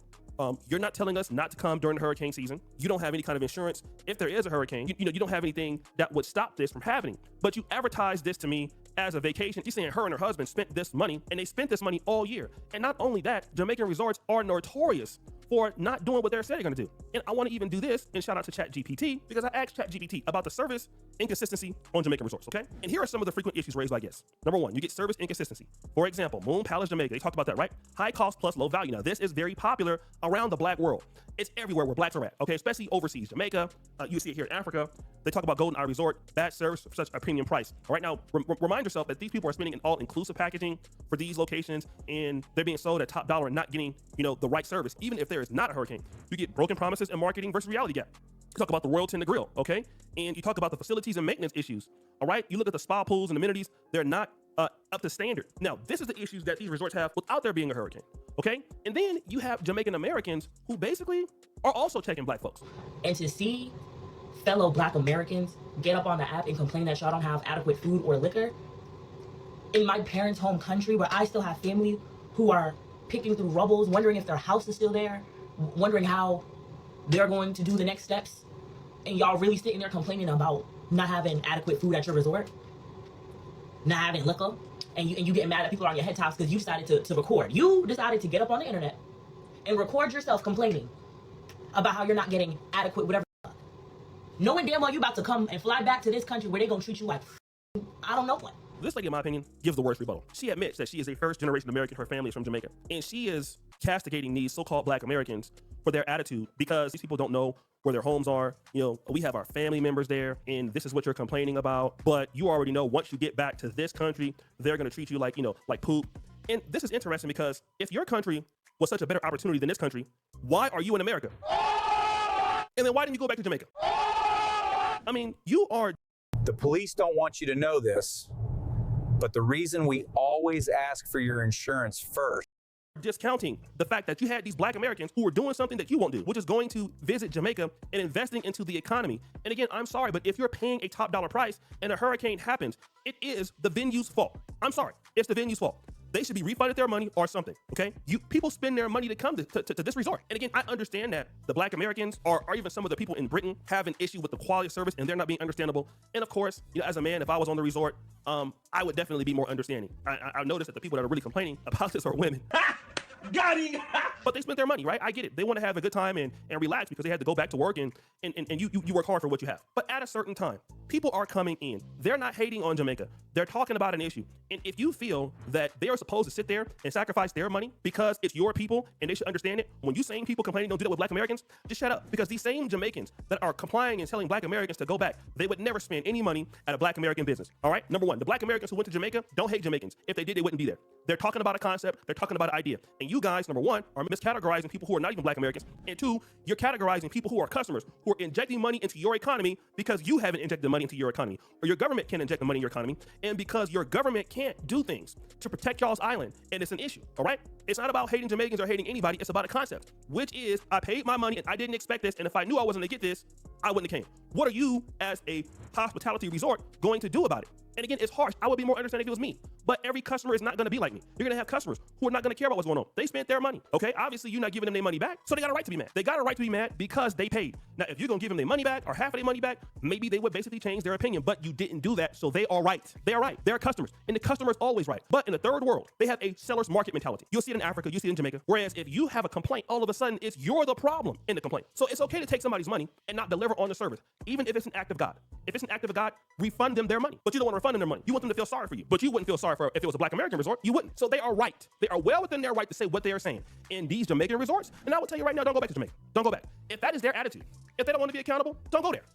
Don't go to any country who has, you know what, go back on the airport. When you get home, I would, yes. And then let somebody else come and deal with y'all shit. Absolutely, absolutely. Because if your country was doing what they're supposed to do, you wouldn't need them to come there. But y'all not doing what y'all supposed to do. The governments in these countries, especially Jamaica, is doing everything they can to make the normal lives of Jamaicans terrible. The good people of Jamaica don't even deserve it, and their government is doing them like that all the time. They've been doing it for years. So the people from the diaspora is coming in, trying to spend some money, and they're just talking about a concept. And then you have these Jamaicans who are talking about these black Americans as the black Americans are the problems. And if it was y'all's money, y'all would be complaining too. So guys, what do you think? It's your boy, Shady Jackson, back at it again. Another episode of The Celebrity Junk. Okay. You want me to go? Go ahead. Okay, so personally, as far as this situation, I do not side with the black American Negroes. Okay, I side with the Jamaicans on this issue. For one major reason, I feel like what does they call it? Ignorance is bliss. As he said, Jamaica is, he used the word third world country, which I figured out means that they were aligned with the Soviet Union, and we just use that word. Or so I side with, oh yeah, but it's a misused word that has developed new meaning to mean lower developed. The technical term would be like, I think the teacher, she said levels to it. Yeah, so underdeveloped. So Jamaica, I think, would be like a level 2 country, right? So that's well, I think industrialization. Do they have any industries? Like, do they have any factories in Jamaica? Don't they have dispensaries? Nah, they smoke that brown shit in Jamaica. Yeah, nah. Yeah, they smoke that brown shit in Jamaica. They don't smoke weed like how we smoke it. They look down upon us. And the way we smoke our weed is too strong for them. But yeah, that's what they smoke. But I side with them because you can't. I feel like you can't really step into another person's society and have any really expectation of anything like that you bring from home. Like if I were to go to, or if I were to spend $1 million in some Asian country, let's say, and they say, oh, well, and I get there and they're like, oh, well, we don't serve blacks because this is, this happens, and it would be tough, but as an American, I am born into luxury, a better life, so I feel like I should have I don't know, known about the hurricane coming or known about the act of God. But once I go there and the act of God is on me, I agree with the Americans that, their money has been wasted and that they should expect the same service because, like he said, they didn't shut it down. But I feel like you can't expect them because they're Jamaican. They don't care about service, nigga. They're selling out. This is like a facade. Like they're putting on a facade show for y'all niggas to take the money from y'all. I feel like I don't know. I feel like you stepping into their zone, they don't have the same moral system as us. So what I'm saying. I feel like the Americans, you shouldn't have even went there. I don't know. What do you think? So I get if I am an American and I go to another country and say I'm disorderly and the police come or whatever, and I say, I have rights, I have freedom of speech, I have this, I have that. No, you're not in America. Everywhere you don't have freedom of speech. So I get that. But if I go somewhere and they advertise this and they advertise that, why wouldn't I expect that they get what I was advertised, no matter what is going on? You know what I'm saying? Especially if it's known for that. Like in Florida, it's hurricane seasons. It's different seasons and different things like that. So if a business is open during this time, and some people are very unaware of what's going on. I don't know when it's hurricanes here in the United States. You know what I'm saying? I don't follow the goddamn. When I go outside and I see it snow, then I know it snowed. But so I don't think that's the same. I don't think. And it's a lot more that I would want to say, but I'm going to say I think that he said it all. Yeah. So that meat was really good, man. That brisket was like too good. I want to know. I can't wait to try those egg rolls, man. They gonna bang. Yeah, I'm so hungry. Some salmon. My body is like, it wants food, but it can't get it. I'm never too lazy to cook. I am. I'll starve first. All right, so Wembley, they went 4-0 for the first time. Wembanyama catching, ripping through, and a 360 layup. They went 4-0 for the first time since 2017, but they ended up losing it. Actually, let me see if I can pull up the record. Oof. Damn. So they're 7 wins, 2 losses. So that's actually pretty good. They're doing really good. Oh wow, you see this? So the Lakers are 7-3, and they've been doing really good. The Nuggets are 7-2. They won in 2023. Spurs, they got Wembley 7-2, and then 10-1. Fucking the Thunder. They won last year. Okay, so the Pistons are 8-2. The Cavaliers are 7-3. Oh no, we were in the top. Okay, the Bucks are 6-4. You know, the Eastern Conference, they call it they don't call it the Eastern Conference anymore, but it's like known for being worse than the West, which is really pathetic and messed up that they can just live there and worse, you know. So Cooper Flagg, the young 18-year-old guy, he's been like, well, he hasn't been, you know, let's say living up. He's no Michael Jordan, you know. He's not coming out there dropping 60 or anything really impressive. But he's 18, so people have been giving him the 18 excuse. Do you think being 18 is an excuse to not perform at a level that we would expect any NBA player to perform? Well, not any, because he is a rookie. So do you think that, how do you think he should perform as an 18-year-old? Do you think he should be held to a less standard because of his age than any other rookie? I'm not going to say I think he should be held as a less standard. I would say I don't think you should expect that much with him being 18 and him being a rookie. Even though he was the first round pick. But hold on, because it's what he looked like compared to the pros that been there. Now, if he was in school or with other people, I'm quite sure he looked amazing and stuff like that. And I'm not saying that they was gassing him up before he came, but I'm saying even if he was the best in that area, he got like 2 3-point games. What, in school? No, like he's scoring 2 points in the whole game. Yeah, I'm saying. But what I'm saying is, if he was the best with where he was in college or whatever, and then he come to NBA where it's the best of the best of the best, he not gonna look as good. And yeah, he was the first pick or whatever, and he scored 2 points or whatever, but he out there with some vets that's comfortable, that know the game, know the road, know the, you know what I'm saying? So he had to get, you know, so I'll say give him some grace because of that, not because of his age. A travel is, I think we have the ball. You take too many steps. Yeah, we're like both hands on the ball, I think. So you take 2 steps with it? I don't know. The question is this a travel or no? That's just one dribble right there. Here, how many steps? Together. Whoa. Oh my goodness. Wow. Man, come on. Okay. Watch. That's Giannis. That's Giannis. Be a That's just goddamn one Bucks. dribble right there. Here, how many steps? Together. Whoa. Oh my goodness. He done lost his mind. Okay, so this is what I heard, right? So Watch that. That's just one dribble right there. 2, this is a dribble. All right, so okay, so how does this work?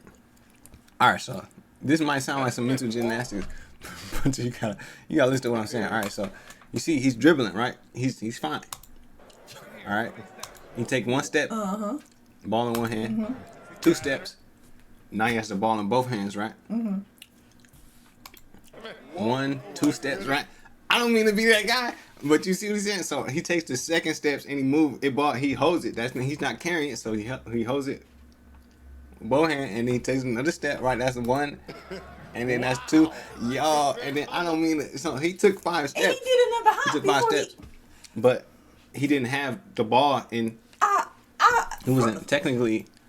You know what I'm saying? Things change. Football rules change. Like I keep saying, it was 9 planets when the fuck I was growing up. But I thought as long as you had the ball, period, you couldn't take more than 2 steps or 2 or more steps. Yeah. Not if it's one hand ball. It can matter if it's on 1 hand or 2 hands. If you take too many steps and you have the ball and you're not dribbling, that's travel. Or at least it used to be. Not if you got 2 hands on it, you can take, you know, what? I mean, technically, I think what you did was legal. What is the definition of travel in basketball?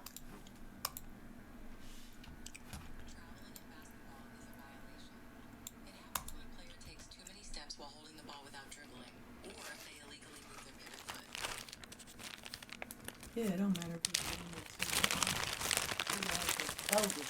It didn't count though. Oh yeah, it shouldn't. I mean, yeah, it did count. It did count. Yeah, yes. So Boston, they won They won in 2024. Right? Yeah. They won a championship. And this is he's the number 2. He's a Scotty. And he has, well, you have to see.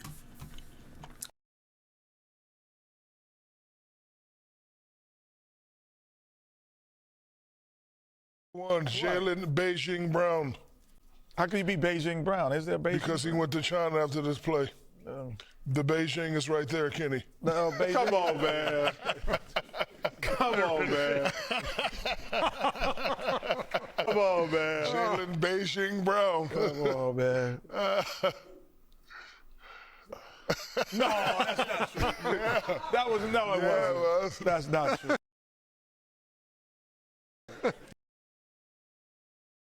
This play. The Beijing is right there, Kenny. No, Beijing. Come on, man. Come on, man. How can you be Beijing Brown? Is there Beijing? Because he went to China after this play. The Beijing is right there, Kenny. No, Beijing. Come on, man. Come on. Jalen Beijing Brown. Come on, man. No, that's not true. Yeah, that nigga, Jalen Brown, he has hairline issues. So what do you think about that? My boy, you got to do better than that. You a professional. You have money. You have to do better than that. You think he should have been to Turkey already? No, well, if that's what he want to do, but you can't tell me it's nothing that he could spray on his head that's not sweat proof or something like that. My boy, you got money. It's things that can, you know what I'm saying? It's like hugging a female and then half her face is on your shirt when you get up. Like for that, they have some setting spray that's so good that you can have a pancake face and your makeup won't come off on somebody's sleeve. I know he's sweating and his head is wet and all of that, but it has to be something where I'm quite sure that's not the first time. That's just crazy. That's. Yeah, he has tens of millions of dollars. Wow. So he could go to Turkey and get a new hairline and Or new hair. shave it In off, general, he can or- just give himself new hair. You can actually do that. They will replace every single hair with new follicles, and you just gotta go to Turkey. Spend like 60 stacks, My right? boy had It's the nothing. hair beam. Would you pay 60 stacks to remake your hair completely If from I scratch? was insecure about it, and if I had the money, most definitely I would. Term load management has become such a So apparently, NBA players, even though they're making more money now than they ever have before, they don't play the games as much. They don't play all 82 games in the regular season. Some of them sit out and just, they don't want to get injured, so they waste their time. I mean, they don't waste their time. They do nothing. And then they pop back up later on. Or they get money from betting, from sitting. Oh, yeah. Speaking of betting, it was an argument. People were arguing about why would these millionaires be betting, and then academics. He just so geniusly said, "Oh, it's a bunch of niggas. That's why they're doing it." You know what I'm saying? It's like, oh yeah, it's true. They're just, they're just regular niggas, and you just give them a lot of money. It's crazy because like Charleston White, some of the NBA players, he said in the 2000s used to want to be like rappers. I said, oh, I didn't know that. Apparently, they did. hot button in the NBA. I know you were going to talk about that one. Because you played 80 games a lot. You played 82. What do you think? He played 82 games 9 times, just for anybody out there. So niggas be like, oh, he retired for 2 years. Nigga, he came back and he won 3 more, just for the niggas. They say, oh, well, how can you talk about load management when he retired or whatever, you know what I'm saying? But anyway. Think of when you hear the term load management thrown around? It shouldn't be needed, first and foremost. I never wanted to miss a game because it was an opportunity to prove. It was something that I felt like, the fans are there to watch me play. I want to impress that guy way up on top who probably worked his ass off to get a ticket or to get money to buy the ticket. You really cared about the guy who sat in the top deck at the Palace in Auburn Hills to watch you when you came to Detroit? Yeah, because I know he's probably yelling at me, and I want to shut him up. He's calling me all kinds of names. I definitely want to shut him up. Right. You have a duty that if they're wanting to see you, and as an entertainer, I want to show, right? So if the guys are coming to watch me play. I don't want to miss that opportunity. Now, physically, if I can't do it, then I can't do it. But physically, if I can do it, and I just don't feel like doing it, that's a whole different lens. So give me the first time that you came to that fork in the road in your career where you could have sat down and missed a game, but you fought through. Third game of the season, started my career. Okay. I twisted my ankle, and I had a teammate, David Greenwood. He says, you know, you twist your ankle, young fella, come over and sit with me. You know, this is, you need to. I said, no, man, I'm trying to make a name for myself. There's no way I can sit. You know, I need to get out there and show what I'm capable of. I want to play. I want to win. I want to make an impact. And I twisted my ankle. I taped it up, and I went back out, and I played. You know, and I felt that. I always felt that. I always felt the necessary need that I could never leave my comrades out if I could perform, right? Even if I couldn't. Utah, great example. You know, everybody said the flu game. It's game 5, which is a very pivotal game. I was going to find a way to get out there, even if I was a decoy. Well, once I got out there, you know, you never know how, you know, pushing yourself, you never know what happens, right? So that night you got out there and you found you could do more than you thought you were going to be able to. Next thing you know, the emotions, the situation, the need of the team, you know, all those things catapulted me to, I'm going to gut this thing out. You know, back to your point of what load management is, you know, you play basketball 2.5 hours a day, 3 hours a day, right? That's your job. That's what you get paid to do as an NBA player. What are you doing the other 21 hours? I mean, to me, that's when you should be preparing for your next day of work or your next, you know, challenge. Now, I'm the worst. Maybe I'm not one of the guys that you would probably model that, or you know. I was going to say, did you do that every time? But you should think about that in retrospect of what load management really is. I always felt like one is a sense of pride for the fans that are paying. Right. 2 is a sense of, you know, making sure that I stay sharp. You know, I'm not going to lose it. And 3, I want our rhythm as a team to always be there. It can disrupt that synergy that's happening.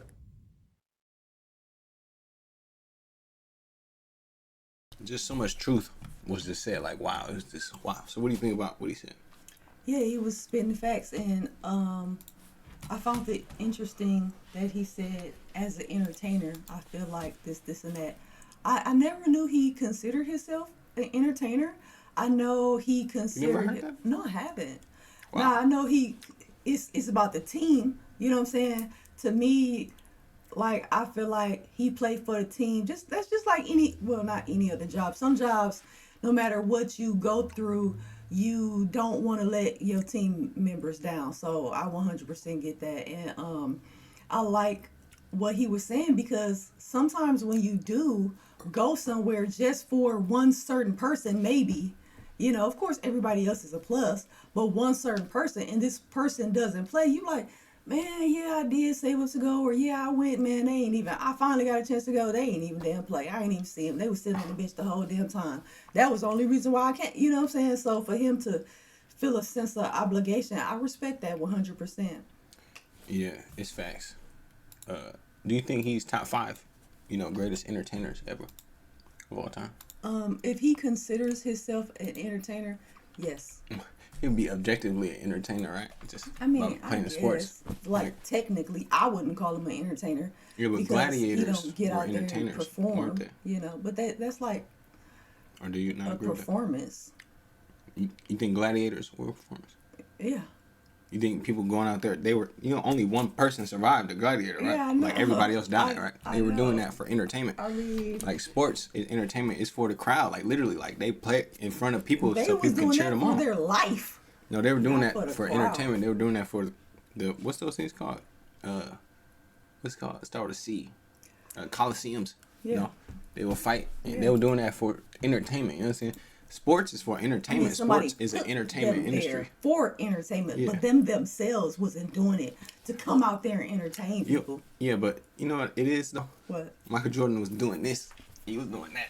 You know what I'm saying? He was doing this. So I guess it's different, you know what I'm saying? Yeah, he was really trying to entertain. Yeah, I guess, yeah, because I looked at that as him shitting on because he was always talking shit to the people that he was playing against. Yeah. So it was like, I looked at that as him shitting on Mo. Like, you could consider that entertainment. I'm quite sure it's very entertaining to see him.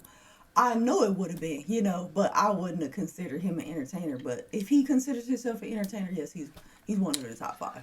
Yeah, but you know him describing that, he's basically describing Will, you know, real Will to be the best. It comes from inside. Yeah. You know what I'm saying? Like Tom Brady, like Floyd Mayweather, you know, they spend time on what they're doing outside of what they're doing. You can't want to be the best at, you know, what he's doing, and you're taking games off because it helps you about yourself. It's about the team. It's about everything they say. I can't really add on to what he's saying without just blatantly repeating it, because it's nothing else I can add to what he said. And it depends on the type of player that you are too, because I don't know about basketball, but I know on football it's like certain like goals and things that you can hit and stuff like that. And I know some people where like maybe if they would have left a game, or if they would have X, Y, and Z, then they would have beat this person's goal or whatever, you know. And I know some people who just played regardless, fuck the numbers or whatever, they was there to play for the team, and I respected them so much for that. Yeah. What do you think about this? So Luka dropped 40 on Ja Morant, who's only 6'2", and dropped 8, 6'2", and dunking, and said that if he played against Michael Jordan, he would cook him, according to him.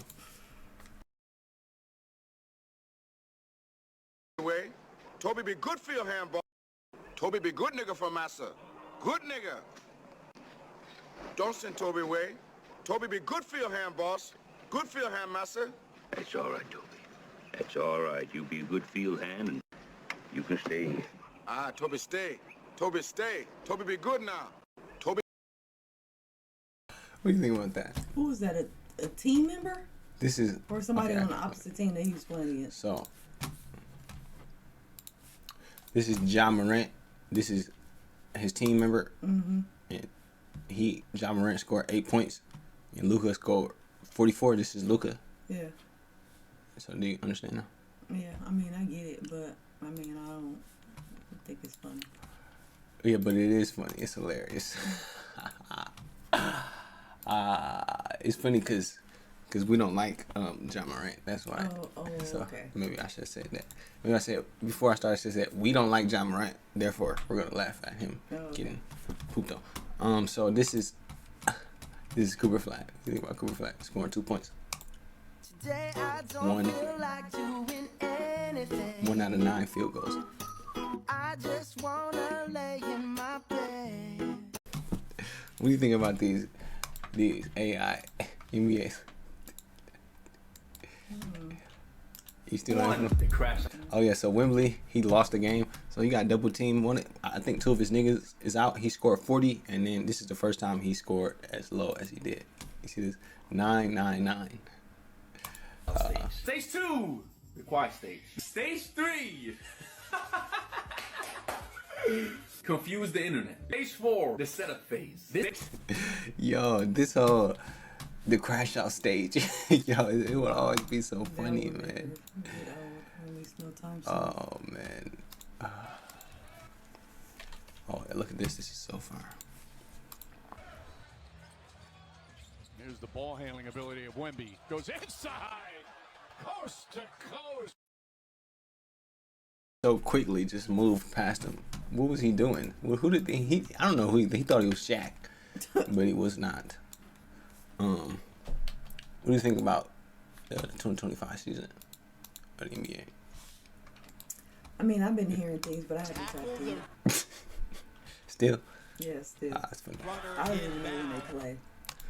You been watching football, House? No, and I was so pissed when I got to work today. I was like, damn it, I forgot to watch the fucking game yesterday. I was like, what the hell was I doing? Rolling them goddamn egg rolls. Rolling them damn egg rolls. I forgot all the hell about it. My phone usually go off, tell me the scores, all of that. I really wanted to watch that game. I was pissed when I got to work. Yeah, it's messed up. We lost too. I really wanted to see the What did y'all lose to? fucking Eagles. Oh, well, that's like that makes I mean, but still, remember I was waiting to talk shit to the person, and I didn't even watch the game. Now I'm still gonna go up there so he can talk his shit yeah, to me. but you shouldn't. Why would you expect to talk shit like that? I mean, because I'm a fan. Those the so Eagles, regardless, I don't know shit about the Eagles. Fuck the Eagles. Nobody's better than us, even when they're better than us. You sound like a Cowboys fan.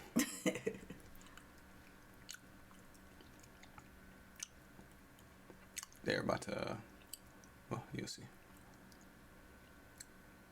They kicked it to themselves. Did you know that? I didn't know you could do that. Is this supposed to be a sound going on, or? Oh yeah, I can put the sound on. You was talking. It can do both at the same time. Joe Flacco playing with a bum arm. Second and goal. Flacco, end zone, touchdown. Yosef. You see, it's 1 minute left. You see this? No, I wasn't paying attention to the design. Oh, it's 1 minute and 40 seconds. Yeah. Flacco to the end zone. It's Fant for the touchdown. You So know the what I'm saying? Bengals. McPherson lines up, looking for the bounce. Football live. Apparently, you could kick it, and then he kicked it to. They kicked it, and they kicked it short enough. I don't know how, because I tried to do this on Madden, and it never worked. When I try, like, it works sometimes. I hate that Madden game. I need to play it like a lot. Books were two of the Bengals in the vicinity, and for the 40-year-old Joe Flacco playing with a bum arm. Second and goal. Flacco, end zone, touchdown. Yossi Bush. I'm trying to win this football game. On 3rd and 10, Williams again under duress. Williams gonna run for it across the 40, gets close to midfield. Completed, or the clock is running. Williams slings it. Williams, Loveland bangs off his man. He's gonna score. Home. Colston Loveland in a jaw dropper. 58 yards on the catch and run from the. But been paying attention. See how the Bears just came back like that? Fuck the Bears. I wish I would have been paying attention to see that was the Bears. I wouldn't have been responding like I did. They pulled a Tom Brady, man. He caught that shit in that little nigga. Alexa, stop timer. But that's when I say it's never over till it's over. People are like, oh, it's just 2 minutes left. No, it's never over till it's over. With football, it's never over till it's over. Yeah, 25 seconds left. You'll leave the bar 5 minutes still, like, you know what I'm saying? And look at this. Shit. Look at that. Did you see that? You'll be wondering what the hell happened. But look at this, though. Somebody take a look at this. Somebody take a look at this. Look at this shit. Like, come on, 27. Come on, 25. Look at gone. Goofball ass. This a white man running away from all those niggas. And they couldn't catch him. Yeah, nigga. Out of here with that shit, nigga. No way. Chicago, nigga. Bears, nigga. Fighting that hard. They were supposed to let that motherfucker. That was their life. That was their bread. Exactly. That was everything. That was three like niggas. A nigga running off with the bag and you trying to catch that nigga. You know what I'm saying? Man. Like you did all that hustling and bustling for that right there. Good job. Bogus as hell for the fucking Bears. That's because they wanted some of that corned beef meat. Yeah, I'm so glad that I got them off of eating bad food. Oh, and that's because actually, I forgot to introduce the section. So we're moving on to our next section, which is new section, TikTok clips. TikTok. I don't know why. That was the Migos ad libs. The take off. So if it, but let me see. Do that look like I'm playing?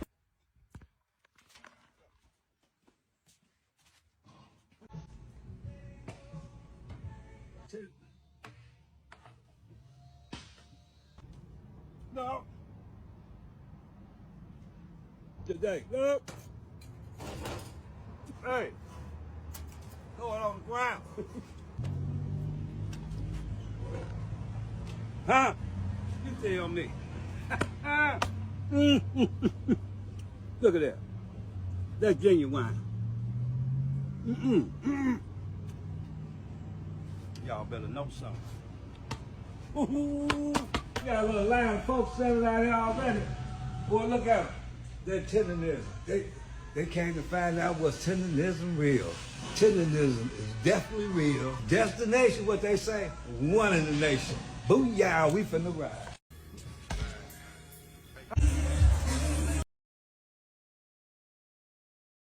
So, what do you think about these? What seems to be perfectly well made. Are they called ribs? Is that the correct terminology? Yeah, he had a couple of different things, but yeah, ribs. Most of the ribs, they fall off the bone. What do you think about them?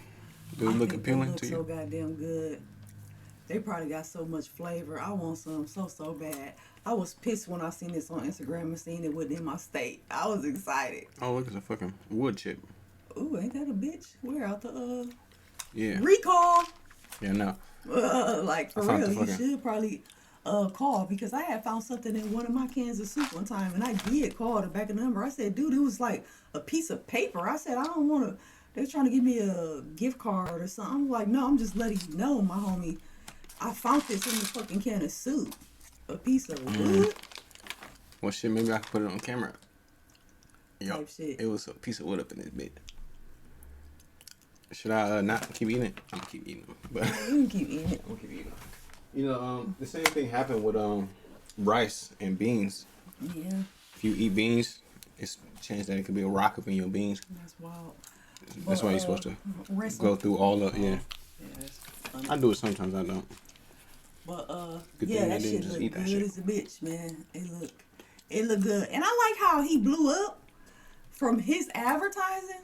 At least from what I see, he's advertising, and not like a critic coming and saying, "Oh, this is fire. Y'all need to," you know what I'm saying? He promote his own shit. I get the line, the dog, the line myself. What, you want to go to this restaurant?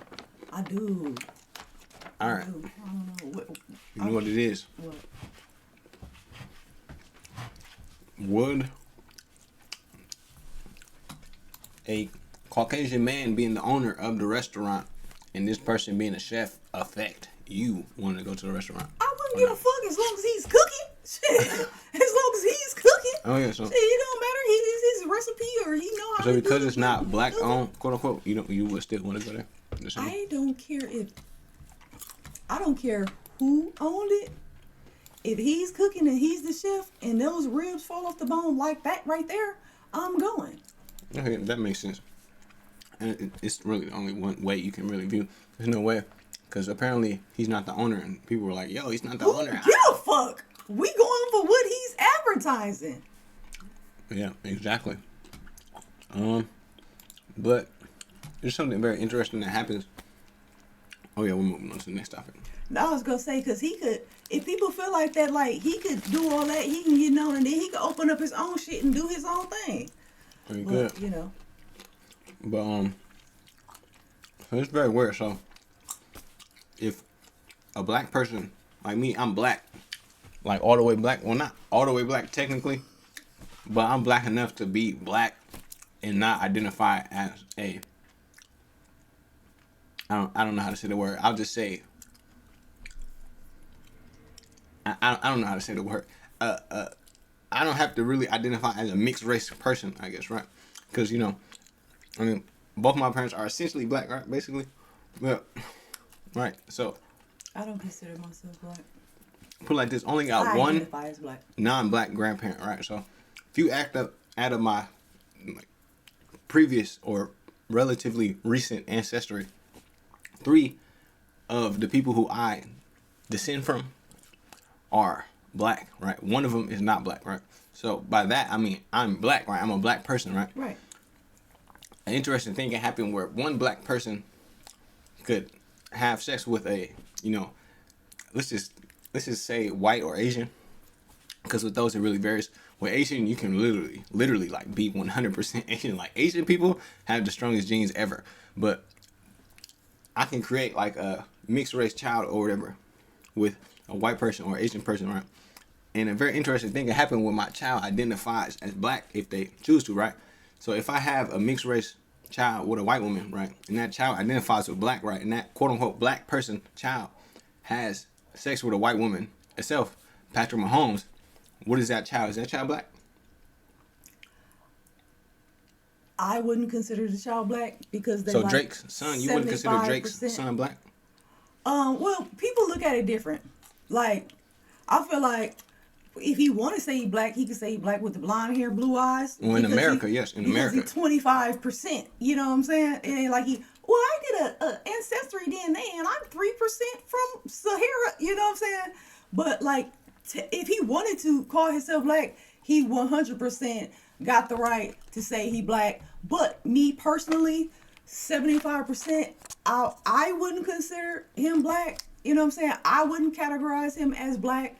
But if that's what he chose to identify as, I will respect it. But me personally, I wouldn't, you know what I'm saying? Because like I didn't like consider you black like for a long time, and I had to really remember it. Consider me an African American male? Yeah, I had to remember that, and I'm not trying. Would you This is consider not me a mulatto? I try not to say it. I really try not to say it. I'm sorry to all the mixed race people. Are you consider me a mulatto? I did consider you mixed because, like, that's how I look at you. And when I knew That's that so I was funny. raising a black person, and I'm not trying to, like, feel no stereotypes, this is just an honest, true story. When you, I think, I don't know if I fried some pork chops, but it was some pork chops that was fried. Now, I don't really cook like that, but it was some pork chops that was fried. You asked for some goddamn bread, put that fucking pork chop on that bread and put some motherfucking hot sauce on it. I couldn't believe that shit. You made a motherfucking pork chop sandwich.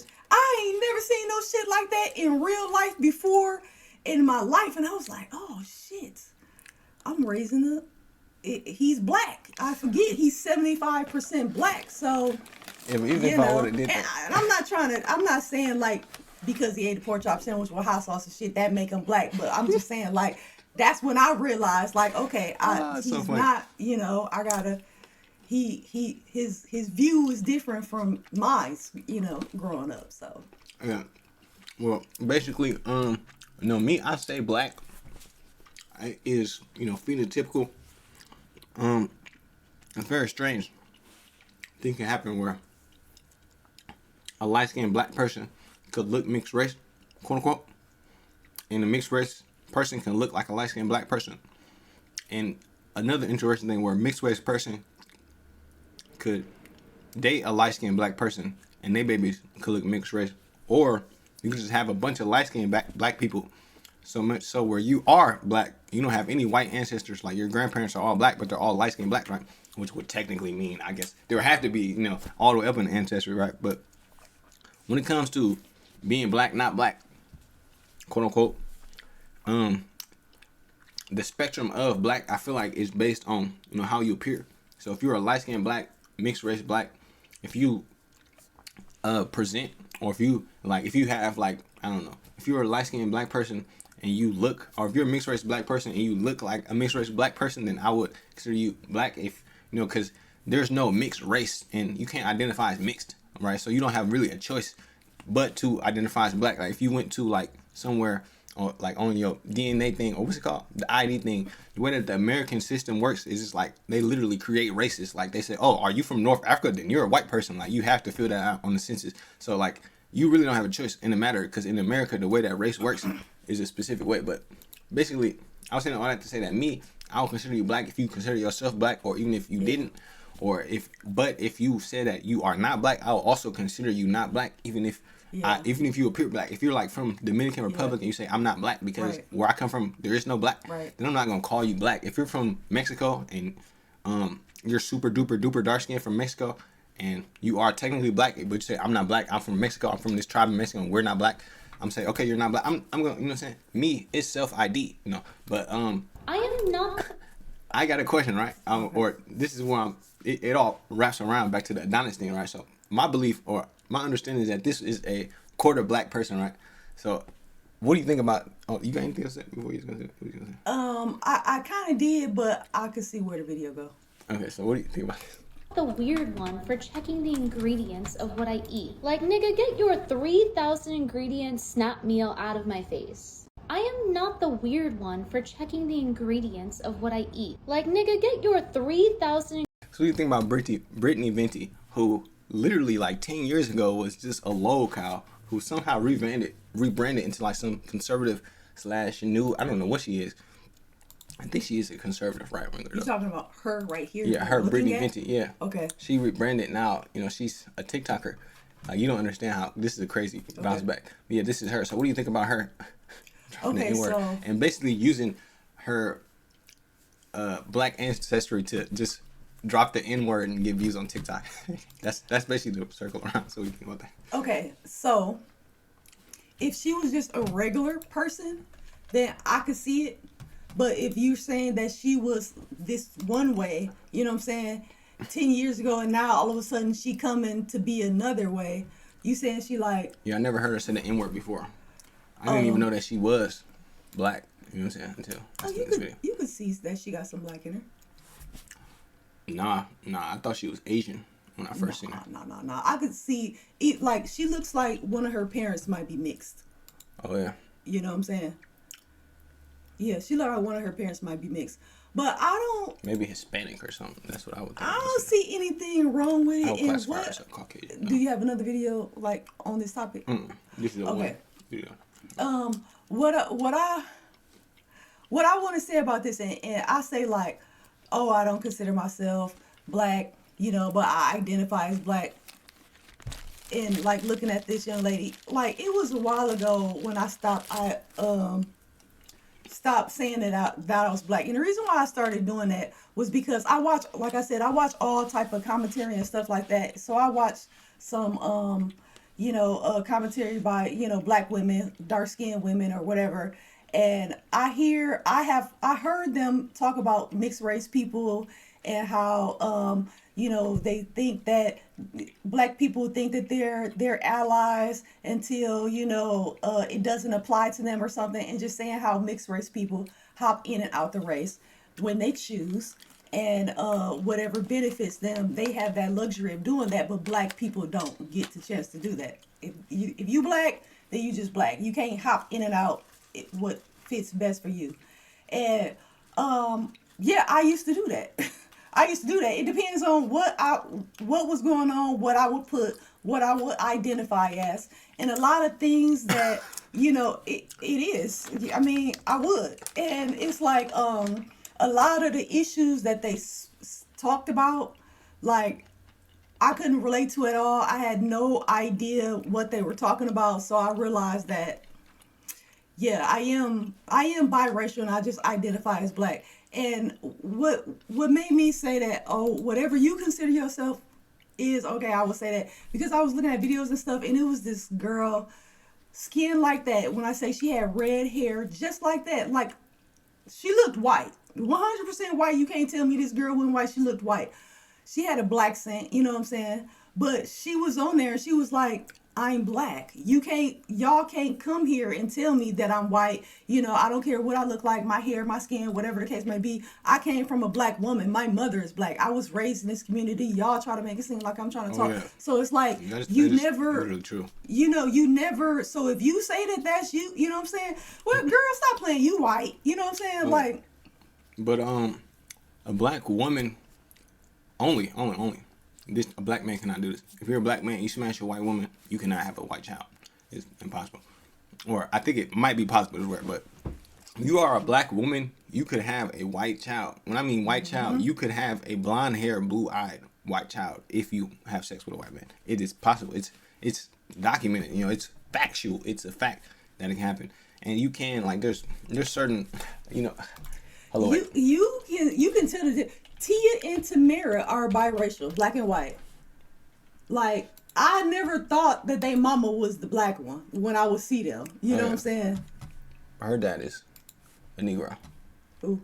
This girl right here. Oh, okay. Yeah, but basically, when I mean white, I mean like pure white. And we had learned this in biology class. Like, somebody that I was surprised that they had black in them. Fucking Quincy Jones' daughter. Oh yeah.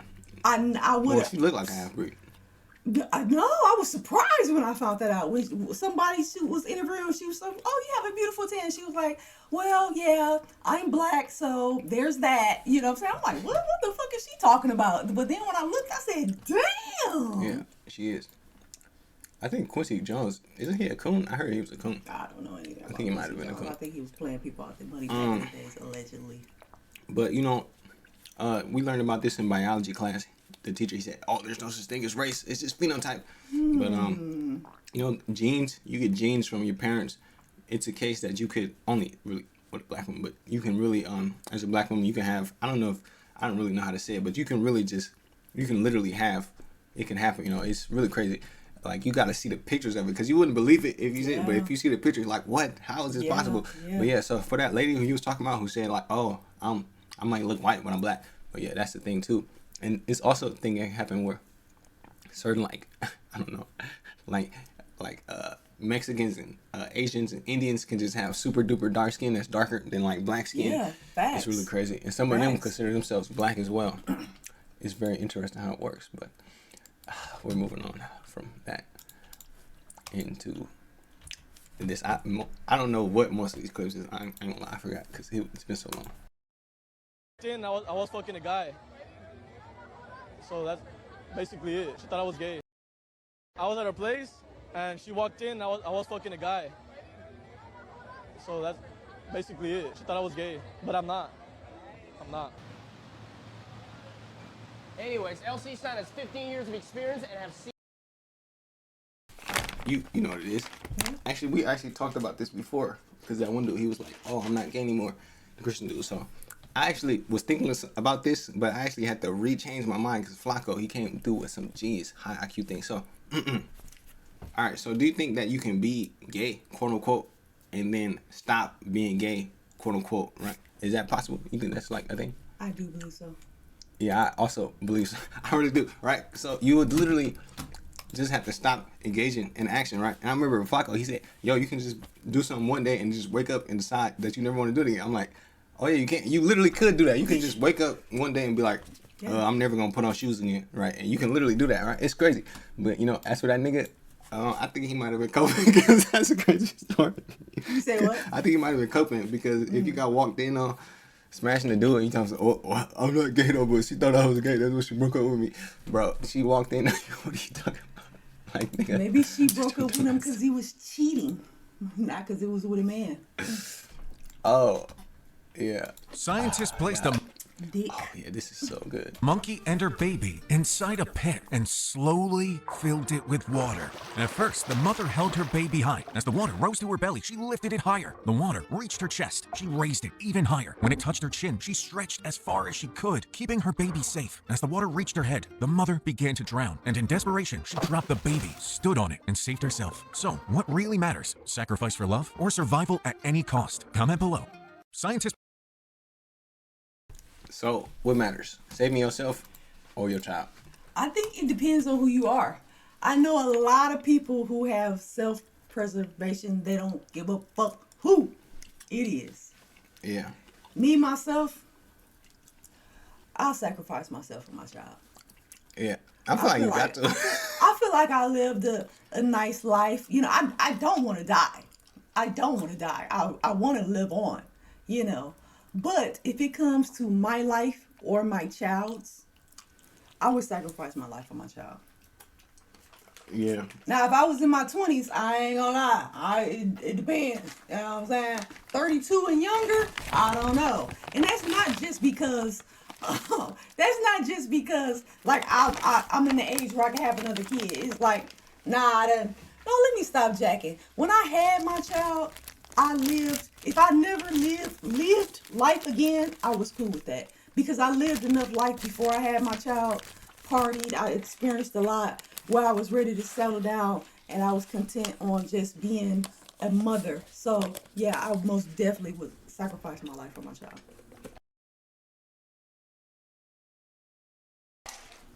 Yeah, it's really hard because the monkey was directly in a situation, but I feel like, yeah, you would have to sacrifice because you're not thinking.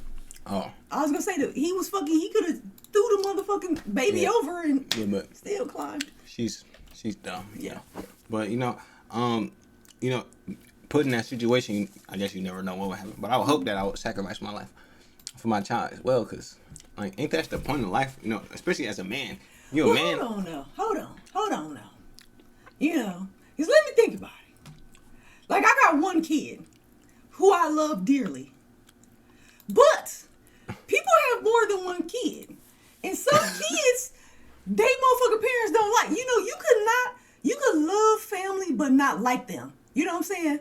So what if it's like the one that's been getting on your nerves and shit like that? Like, will you sacrifice some kid? Because I ain't gonna lie, if I had, whether it's right or wrong, I do play favoritisms in the family, like with my nieces and nephews and stuff like that. I do. So I'm quite sure if I had more than one child, I would pay favoritisms. And if it was one that was getting on my damn nerves and shit like that, I can't say that I would have the same. Oh, I was trying to get one of yours. Oh, I didn't know what you were saying. I just moved out the way. I can't say that I would have the same. Can you imagine a little rump that you would? Well, then that is hard to say. That is still hard to say because you still birthed it and you did all that. You would just hope that they live a good life. Yeah. You sacrifice yourself and then they out at the gas station begging for change and shit, trying to pump gas. What the heck? They Michael Jordan's son. It means a cokehead or Hunter Biden's son. I mean, Joe Biden's son. And Joe Biden, he was so funny. So, as you know, NBA YoungBoy, he's on a $100 million tour, massive tour, Make America Slime again, and he has a homie named Little Dump. And so one question: can quote unquote gangsters, because this is what Joshua White said, can quote unquote gangsters dance? It depends on how you dance. If you dance like this. Oh, I don't see nothing wrong with that. Okay, now, that's how NBA YoungBoy and Lil Tum, that's how they be dancing. I was gonna say, they say gangsters can't Milwaukee dance, but gangsters do Milwaukee dance. If you're in Milwaukee, you can do that gay ass dance. But if you someone else, I would do it. Oh yeah, but that's NBA YoungBoy dance. Lil Dump, he has a more. I'm just gonna play the video. Oh yeah, he's a street nigga, by the way. He's a gangster. You know, he will shoot you if you come at him wrong.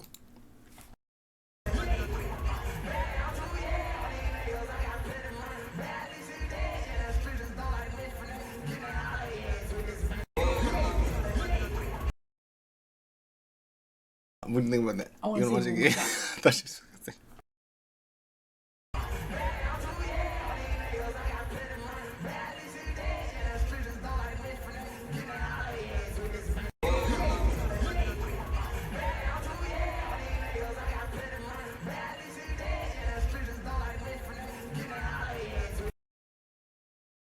Alright, so what do you think about that?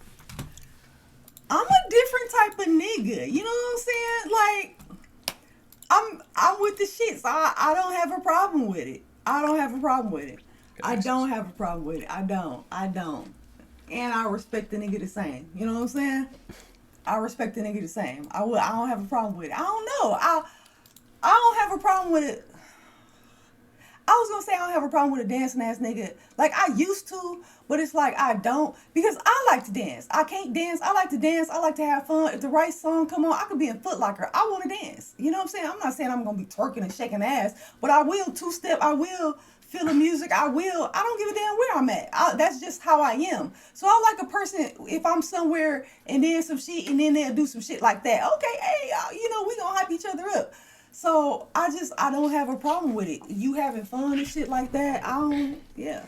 Yeah, I like the juxtaposition. Is that the right word? Like the opposing sides, the street dude / the extremely zesty dance is very funny. It's like some Milwaukee shit / Atlanta shit. All right, so first off, if you're a dad and you let your kids win, your kids actually have two mums. So first off, do you agree with this? Yes or no? Do you think that the dad should absolutely, every time he competes with his son, absolutely destroy him and whatever they're competing against? Or you think you should allow him to gain some confidence like the Lions do and pretend like you're losing? Like, I played chess with somebody and he used to let me win all the time until he beat me. It was really messed up. But what do you think about that? So what do you think? I think dads, moms, brothers, sisters, cousins, and grandmas should whoop ass anytime you get a chance.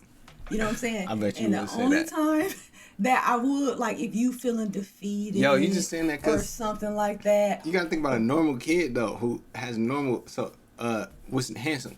If you went against Handsome with something, I'm whooping his ass. I'm not letting him win shit. You better get your weight up if you don't like it. You know what I'm saying? Now when I win, I'm not gonna talk shit. But if you like crying and stuff like that, I'm like, okay, come harder next time, come harder. Or next time I might let up a little bit, but I'm still gonna come at the end and come through and win. Now the only time is like if you having a bad day at school and we decide to play, I won't just destroy your ass. But I'm still not gonna let you win. I'll let you win like once or whatever, maybe twice. But if you don't handle that win right, I'm whooping your ass every time. Because I don't like a sore winner. I hate a sore winner worse than a sore loser. Them kids gotta learn, goddammit. If you don't like it, get your weight up. Yeah. I don't know if you should let a child win. Because it was said that would be good for their confidence, but I don't know if that's one of those. What about the character? What you mean? It would be good for the character? Yeah. Nah. I think that might be one of those psychology myths, I think. But yeah. Oh, wrong. Let it all go. Oh my God. He just dunked on a nigga. So, you want to see it again? He back dunked on his ass. He just dunked on him. Yeah, he did back down. That was really cool. Yeah, I didn't notice that it was a back. Yeah, of course I know that. Yeah. Right on his ass. Get your weight up! Get up, son! Alexa, stop.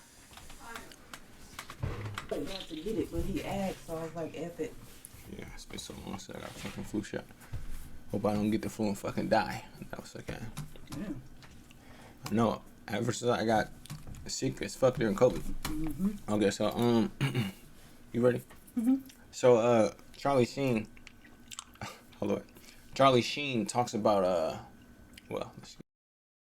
Sex with men, you immediately think of like butt sex. I mean, sorry to be graphic, but that's kind of like where the mind goes, right? Yeah. And it wasn't that. So I don't want to be like, okay, I did this thing, but that part of it didn't happen but it didn't. You know what I'm saying?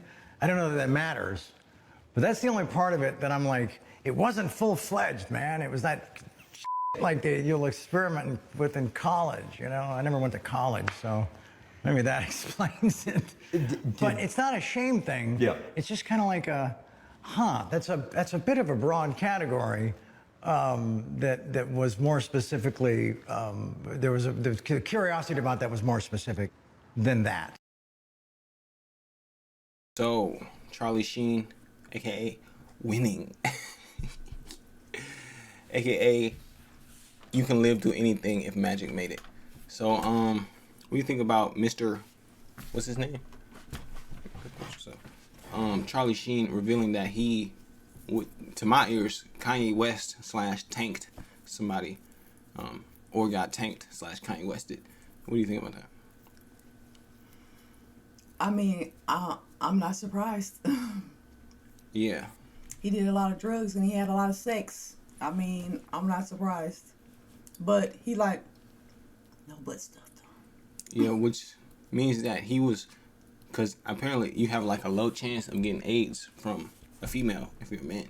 So if he didn't get, if he wasn't, yeah, you can have sex with a girl in her vagina, right? And I think without a condom, and like your chances of getting AIDS is like really low or some shit like that. Where did you get that from?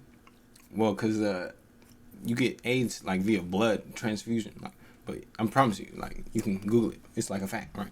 But you know what I'm saying? If he didn't get it through, anal sex with a man, then he must have been running through these hoes like ridiculously, or he must have been really needling in it up, like, which is, I heard he was on that sniff stuff, but Lush One said that he was taking the M, so I don't know why. I don't know how it happened, but the nigga is still alive and kicking. You know what I'm saying? Of course he has money. It's 2025. Oh, yeah. The people still. Yeah, it's crazy. So what do you think about him saying that? Nothing else. I mean, hey, shit. I ain't surprised. FANG stocks are official. Ha ha ha.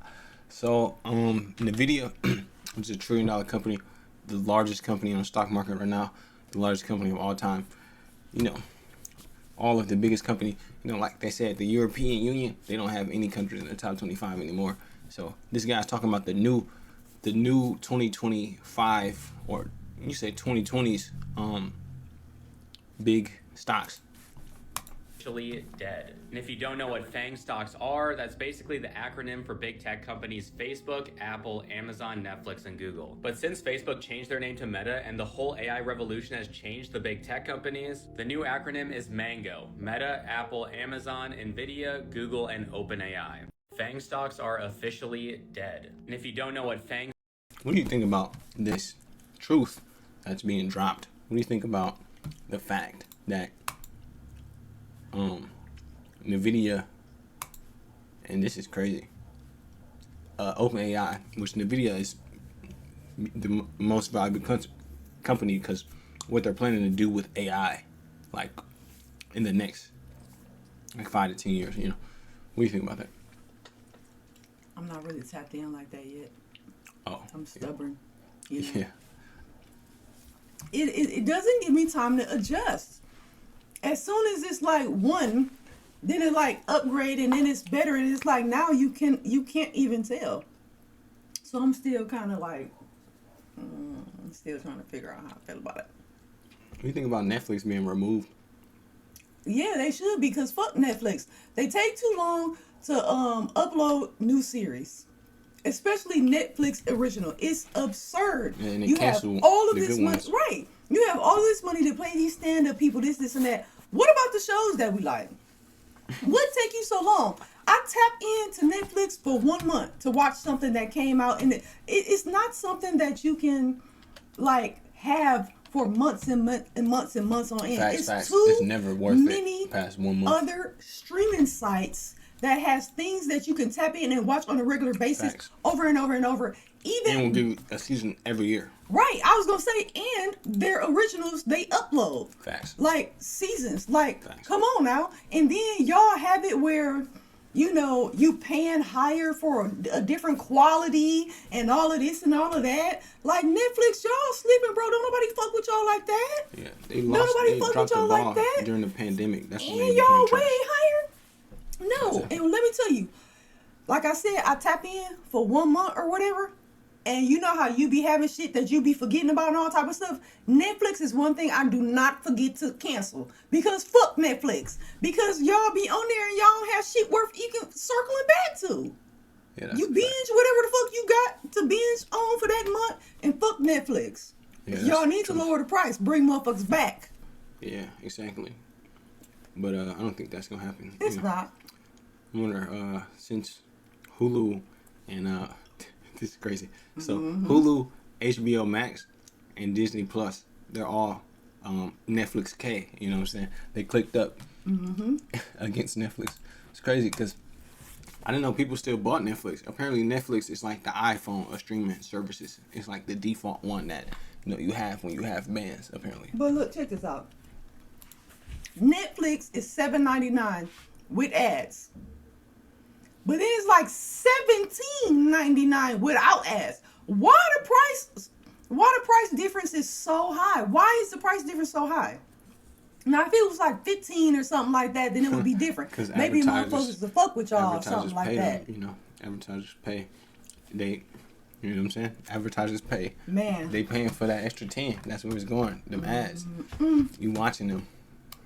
Which is crazy. Ads is crazy. I'll pay that $10. Fuck y'all ads. Yeah, bringing ads to Netflix, they have to get the bands up. Don't worry, baby. He's just a nerd. Why do they always pick thugs?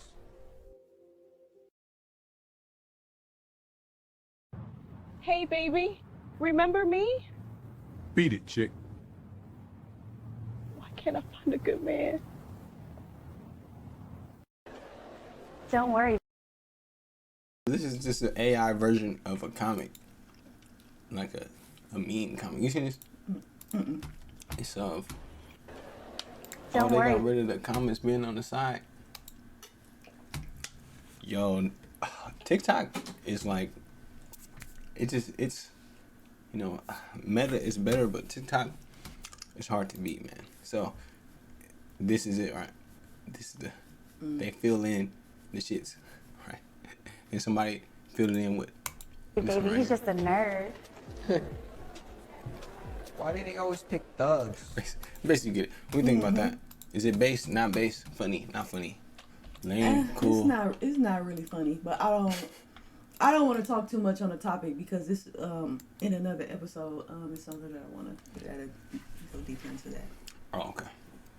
Well, I think it's very funny. That meme is very funny. Very based and true as well.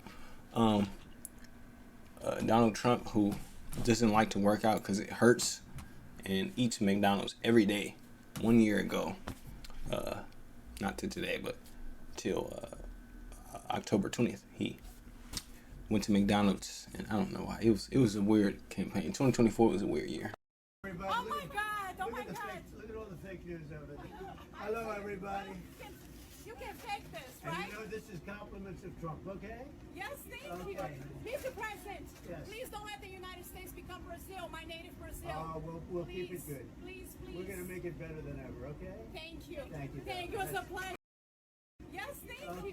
Mr. President, please don't let the United States become Brazil, my native Brazil. We'll keep it good. Please, please. We're gonna make it better than ever, okay? Thank you. Thank you. Thank you. It's a pleasure, Mr. President. Compliments of Trump. Yes, thank you so much. Thank you over there. Oh my God. You know, the thing that I like most about certain people who come from certain third world countries, like South American ones and Eastern European ones, versus, you know, I'll say, actually, no, they all seem to be on point. But, you know, they're like really super duper, you know, coonish, I guess, or self-hated about their own country. They're like, bro, oh, I come from XYZ. I come from, I'll just say Ukraine. Oh, it's so terrible. We don't have any rights. No freedom of speech. They understand, you know, oh, we don't mess with communists. You know, the South Americans, they understand how great America is compared to the other country. But, you know, some niggas, like, I don't know, what's that nigga name? Hassan Piker, Zoran Mandani, niggas who technically was born here and, you know, was moving all back and forth. Those niggas appreciated more.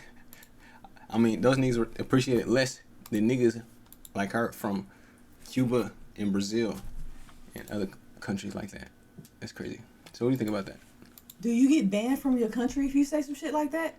Like, are you wouldn't wanna allowed go to come back? I don't think she want to go to Brazil. She said, don't let Are this you country still turn into Brazil. okay to be identify as Brazilian when you say some shit like that? Nah, they not never going back to Brazil. Like, that shit is so wild. That's like a Cuban. I don't know. Maybe because I'm American and I'm from America. So I could never see rolling my country underneath the bus some the fuck where else. But yeah. But if you was not American and you seen how good we if was I doing, was not you would probably American, do it. yeah, Everybody I do that. You know I what I'm saying? could see it. I was just, she like, that was just the first thing. She said, hey, don't let that bullshit come over here. You got me? Because that's where the fuck I ran from. I ain't got time for this shit. You got, oh, okay. Yeah, exactly. Okay, so what do you think about this? Nothing beats a Jet2 holiday. And right now, you can save £50 per person. That's £200 off for a family of 4. We've got millions of free child place holidays available, with 22 kilograms of baggage included. Book now with Jet2 Holidays. Package holidays you can trust. Down in Baton Rouge. So as you can see, the white man, he's grabbing his dog by like the collar directly, and like she's just holding the, like she's holding this part, and then you see the dog goes out. So he grabs it by that thing, right? He's restraining it. Why wouldn't she turn around or try to physically grab or try to restrain the You know dog? why? Because people do not get trained on dogs. You just buy dogs from motherfuckers on the street, even if you do get papers on them, and then that's it. You just raise the fucking dog. You take it to the vet, you get the shots. You don't know how to tame a dog, how to train a dog. You don't know how to do no shit like that. It's crazy that happened to me buy a before. dog and not train it. That happened to me before with a white big ass pit bull. Ooh, Yo. It was discourse going on where dudes were saying that if they got into a fight with a dog, they would kill it. And a lot of people were like, oh, you guys, you think you can fight dogs? So, you know what it is. Pit bull, that pit bull in this video versus, you know, an adult human male. Death match, who's going out first? depends on the person. Let's say me. I would say the dog. The dog gonna die first? Yeah, I would. Okay, good. Exactly. That's what I'm saying. I'm saying with you. Oh. Yeah. But now, with Jet2 Holidays. Package holidays. You strong. Like, you built, you can go, you got the win to fight with a goddamn dog. Not saying that you would want to. But, like. Dogs don't go for the neck. Like, dogs bite. Like, what? But, like, ever since I seen. 1 point. Yeah, ever since I seen that man beat the shit out that damn dog that was trying to attack him, he he picked that motherfucker up and turned in a full circle and flanked that motherfucker. A pit bull. Yeah. Big, not even a puppy. Shit. But somebody else might, it depends on your fight or flight. Yeah, and you can just get behind it, grab it by the neck, chuck it out. I mean, it's just, a dog it only has one mouth, my nigga. Just, what I heard is you supposed to let it bite you. Let the nigga bite you and grab the nigga. A wolf, you know what I'm saying? It's not a wolf, my nigga. It's not born to kill. It's a dog, my nigga. It was born to serve, literally. You know what I'm saying? But yeah, you think having a pit bull and having it untrained is like an act of irresponsibility on the person? And they should feel that way about themselves. Like I was saying, it depends, because that might not have been her dog. Oh, like with me, true. My boyfriend had a pit bull. The people listen to him. True. We walk around. I'm talking about big ass pit bull. You know what I'm saying? Yeah, I'm trying to get to know the pit bull. I don't like dogs. I said, I'm gonna walk the dog. I'm gonna take the dog for a walk. Man, I went down the stairs. Huh? Was you 90 pounds? I was 140, maybe 145 the most. But I'm walking down the stairs. I'm talking about when we start going down the block, it was the alley. I think a squirrel or some shit, that motherfucker, I did not have control of that motherfucker. I was so goddamn scared. When I say that motherfucker was dragging me and shit, I'm doing like this. I was scared as hell. The motherfucker almost dragged me on. I did not think that dog was going to be that goddamn strong. He was so strong and so powerful, and he was pulling me, and he was not listening. He was super excited. I didn't know the tones and all that, like, my boyfriend at the time did. I was scared as fuck. I was trying my best to talk to the dog. We made it down the alley, and then I couldn't even go. I just turned right back around. I probably made it like 4 houses and knew if I kept going and if I could not get this dog to turn around and come back to the house with me, it's over. I just kept thinking, if this dog get loose and fucking bite somebody, oh my gosh. If it's so, like, little kids running around and shit, I was so fucking scared. I'm like, I'm gonna be responsible. They gonna say, why did you think that you could walk this motherfucker? I've never seen that dog as hyper, as fast. My boyfriend, he was a little nigga. You know what I'm saying? I'm 5'7". The nigga was probably like 5'6", 5'7". He was a little, But, like, I was surprised the dog was so strong with how my boyfriend at the time was handling the dog with ease. I saw my life flash before my eyes when that dog was damn near overpowering me like that. It was, never again have I ever tried to walk a dog. I don't give a fuck if it's a Shih Tzu. I'm not doing none of that shit. Yeah. None of it. I hate dogs. We dog K over here, you know what I'm saying? Not literally, though, for all the PETA people and vegans. Okay, so is this base? Not base. You're in pain, I can tell by what you serve. Well, I'm so glad I added this, because I took it out last week and I forgot about it this week. We're bringing it back, so we actually have to react to a YouTube video. So to get context, first me. So there's this rapper named Dax who used to be really talented back in 2017 when there was like a huge SoundCloud wave of Lil Pump, etc. People like J. Cole were like coming, and what's his name, Corday and Joyner Lucas, and they were just coming with like this lyrical, spiritual rap to combat the Lil Pump rap. And he was one of the new pioneers of the movement of this, but he ended up getting pressed by Tory Lanez, and ever since he got pressed by Tory Lanez, he completely, right? Yeah, he did. He bitched out. He got bitched by a Canadian nigga in America. Please. But it's nothing wrong with that though. But he completely lost all of his rap aura, and he completely switched into some, I don't even know. He's talented as a rapper, but he's using his talents for like Foolery. I didn't even know, not foolery, but I don't know. I don't know. He had a shift, but let's take a look. Oh yeah. So 19% of cyberbullying victims attempt suicide. No. So. Oh yeah. So the point of this song is to be anti-bullying. But give me the beat and the mic, give me the freedom to write, give me the vision to see my demons and beat them at night, give me the pen and the pad, give me. This was released 2020. Okay. Which was so long ago.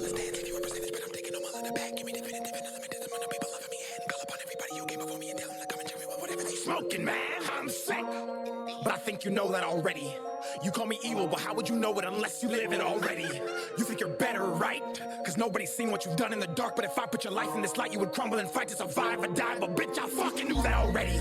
I ain't special, but I specialize in making you feel especially stupid for judging a human while you sit at home and the whole world can't watch what you're doing or follow and hate all your movements. I ain't complaining, but I know the people who do it are sicker than me, and I'm sick enough I just might lose it. Yeah, you think you know me cause you double tap on a picture. I hate the fact that you judge me, it's driving me crazy, so when it's too deep I say fuck it and drown in some liquor. I write these verses in blood, I got chapters for dates, and my heart is a biblical scripture. And I ain't a prophet, but I can predict that you'll never catch happiness till you the picture. So please continue to laugh. If I'm a clown, you a circus act, but now I rap it's in a surgeon's mask. Cause I place every syllable in a deliverable fashion from first to last, and cut back with a message that's hidden in melody, making them think and ask if I was the one on the table pushing, giving birth to rap. Maybe it was me, maybe you like all my music but don't really actually love me. Maybe you just want a picture, maybe you just want to see me cause you need some money. Maybe you think that I'm happy, maybe you think in reality liking my post is repairing a hole when it's actually shaking and cutting the soul right out of me. I think I'm sick, I feel a rush of emotion whenever I post up a pic. I got a problem, I'm in the studio rapping while this girl is sucking my dick. She cut a hole in my heart, now I fill it with women who love me cause they think I'm rich. And if I be honest, I just was a bitch that I care about, I really do not give a shit. So what's your excuse? What helps you sleep? You leave a negative comment not knowing what you sow you will reap. I bet you smile when you post thinking you're hurting me, but you see the way the brain works,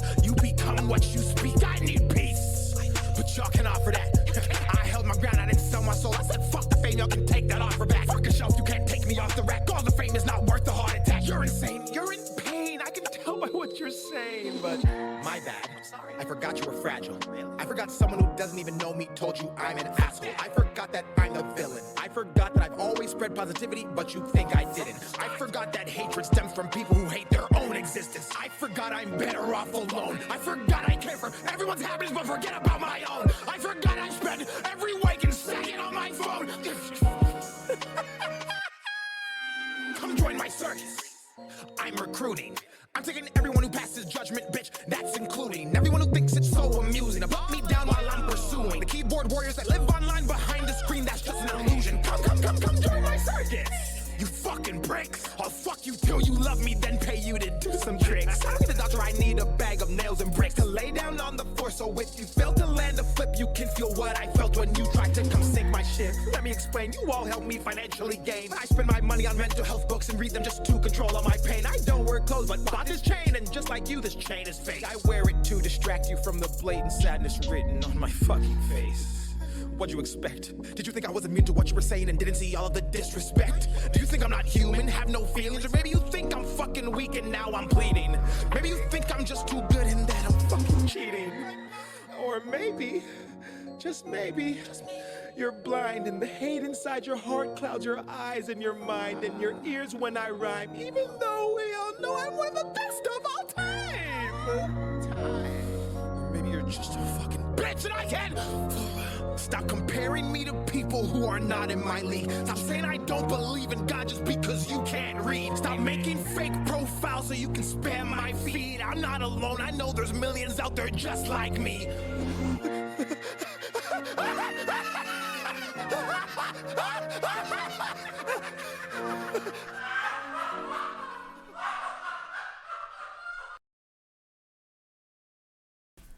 After he got pressed by Tory Lanez, start making music for white people instead of blacks.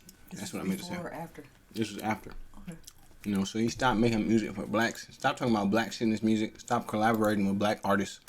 He basically just said, you know, fuck niggas, I'm going to where the white people at. I know. Yeah, we gonna talk about that. But and that's where he is. Most of his fans are white. I need to take something. He This is what his concerts look like.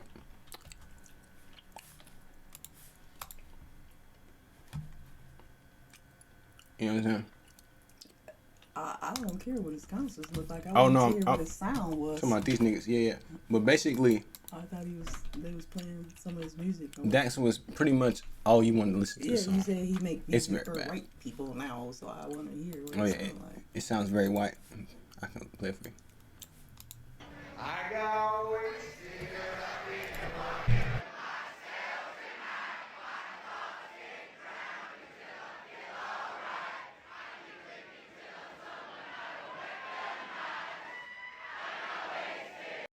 This isn't the actual song. I was This gonna is the say crowd. because I mean, every concert looks like that. So Jay-Z, Beyonce, Lil Wayne. Only one that probably don't look like that is what? Young Boy? Exactly. But basically, he really pretty much went into irrelevance, but he just somehow brought himself. Irrelevance? Yes. Or did he get out of the mainstream eyes and never left, really? Yeah. There's like 6ix9ine. They be talking about people saying he be snitching, and they be saying he don't. He be like, oh, well, I didn't snitch. I just went up there and told. That's what he said. Dax finally. He didn't become irrelevant. He just faded away from the mainstream eye. Basically, I mean, he that still song, had a fan base, but it switched up, you know. That song, you're insane. You're in pain. I It's can't, the same song from years ago. No, yeah. That song, like Joker, apparently 2 years ago in 2022, he did this, or last year he did this, right? pain. I can tell by what you're saying, but my bad. I forgot you were fragile. I forgot someone who did you. I'm an asshole. I forgot that I'm the villain. I forgot that I've always spread positivity, but you think I didn't. I forgot that hatred stems from people who hate their own existence. You're insane. You're insane. Basically, people, they was taking that sound and it was duetting it and making their own shit with it, and people were basically making fun of So it. that song was 5 years ago, and 2 years ago he revamped it. Yeah, no, last year he made that video. But those are the same words that he was saying in another song. Yeah, he but just took that clip. Took it and clipped And that revamped it. audio has been going extremely viral on TikTok, and niggas have been basically clowning him for making that song because it's trash. I like that song. Yeah, I know you like the song, but to a normal person, I like this song. That song was fire. I know. Well, certain demographic of people like that song, but you know what I'm saying. Okay, it was all for this, by the way. All of that was for this moment. I forgot you were fragile. I forgot one that doesn't even know me told you I'm imbecile. I forgot that I'm the villain. I forgot that I always spread positivity, but you think I didn't. I forgot that hatred stems from people who hate their own existence. I forgot I'm better off the cone. I forgot that I care about everybody's happiness and forget about my cone. I forgot that I spend every waking second on my cone for... Come join my circus.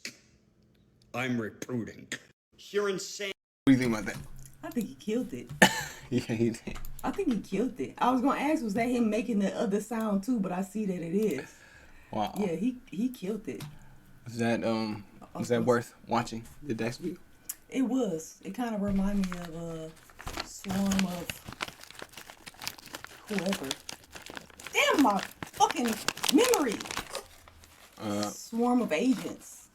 Oh, haha, you funny. What you got anything else? What was you gonna say? So Young Thug had went to Complex Con. Cedric. Right now? I can wait till after this. I'm getting a migraine. He went to Complex Con and performed Ninja.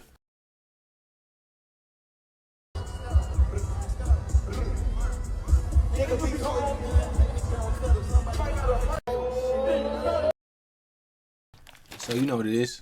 What do you think about his physique? I'd rather see... Alexa, stop. I'd rather see the t-shirt back on. What wife beater at? Nigga's gangster that he just... fuck it. Body positivity or whatever. He, he a regular... I mean, he got a regular man's body, I guess. Yeah. Wait a minute. These half an hours are going. I know.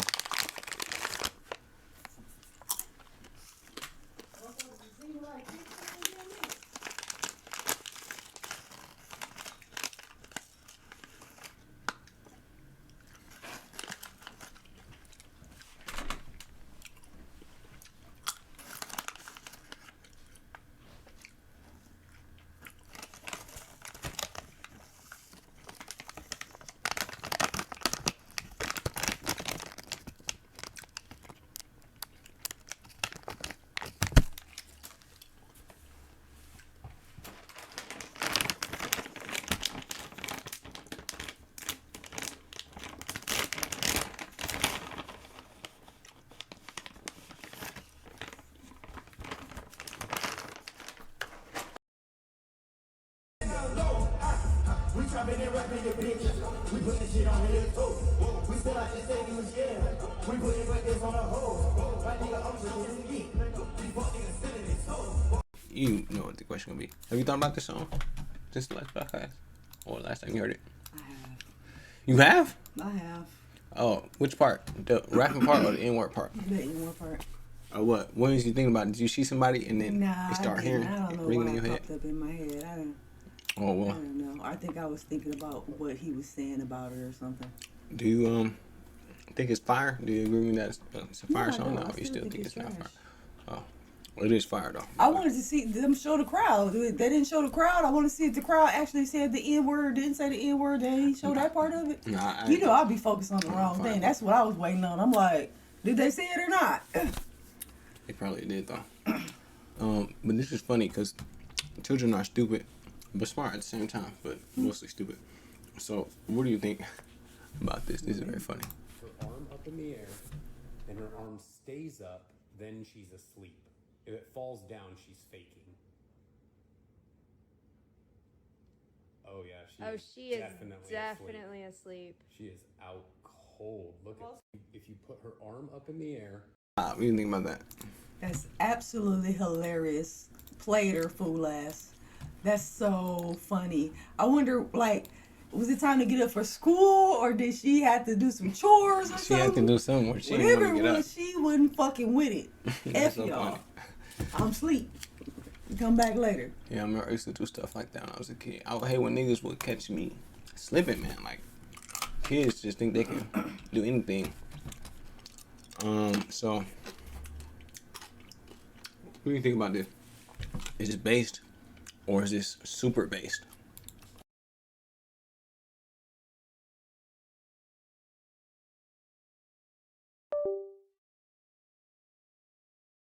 In the other video, You the fucked it TikTok up. app will save. Oh shit, they will save the mute. Hilarious. Someone else calls.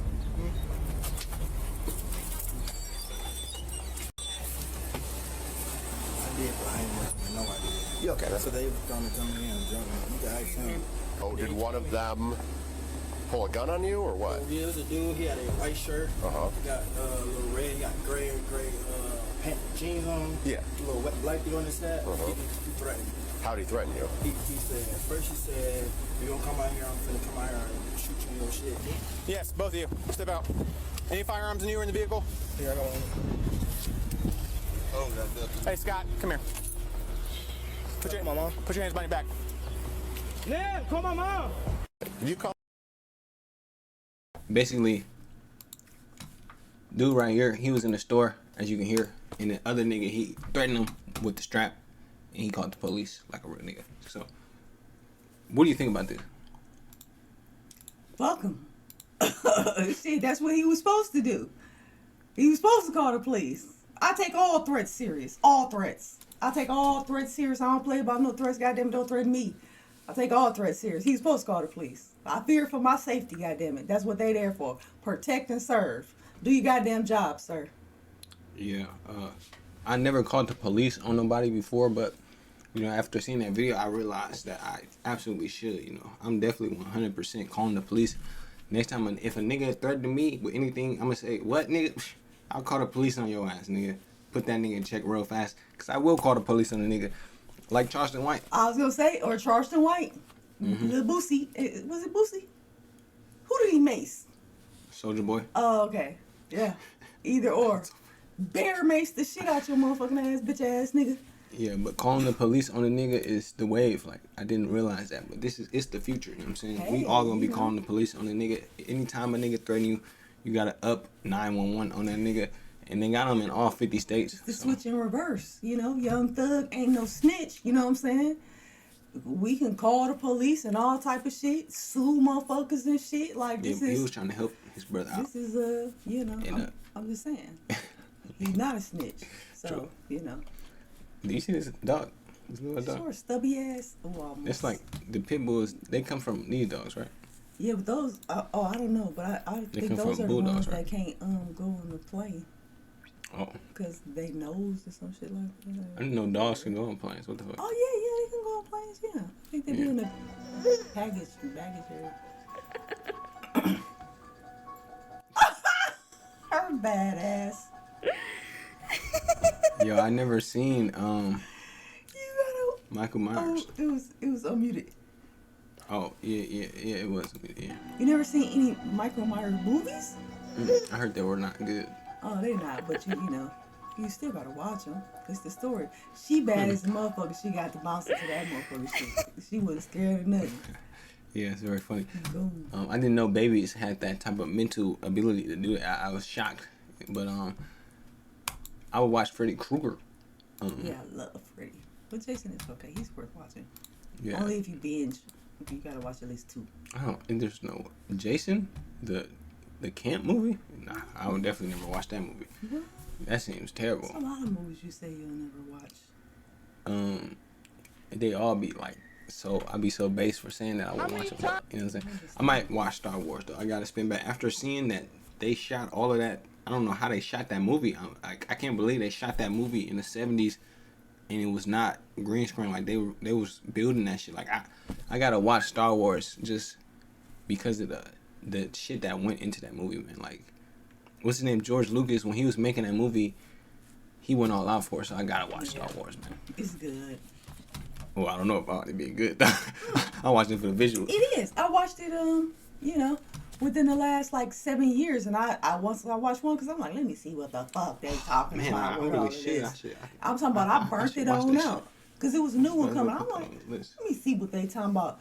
It I'm only was gonna good. watch the I first was 3 really though. surprised. I'm not watching all 12 movies. They got me fucked up. I'm watching the OG, Empire Strikes Back, Return of the Jedi. Man, I'm watching Luke Skywalker. Skywalker. Bust them down. What is it? They on Disney Plus, right? Yeah. Once I get done watching my little show, I'm almost done. It's because those niggas, they retroactively decided to create Anakin Skywalker after the original movies. You can't make an episode 1 after you dropped 20 years later. Oh, this is episode 1. I was gonna nigga. say it depends on how you watch it, because I was trying to see how I wanted to watch it. If I wanted to watch it how it came out, or the order that it's. I heard that the new episodes were terrible. That's what Destiny said. He said I they didn't even horrible. watch the new ones, but I will give it a chance to see.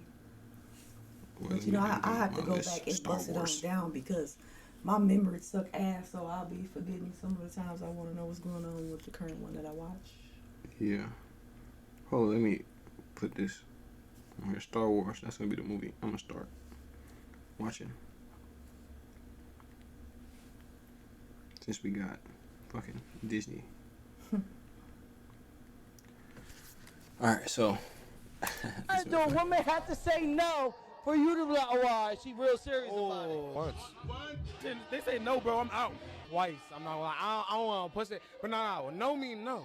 You say no once, I'm good. She gonna have to call the cops, man. How many times do a woman have to say? what do you think about that?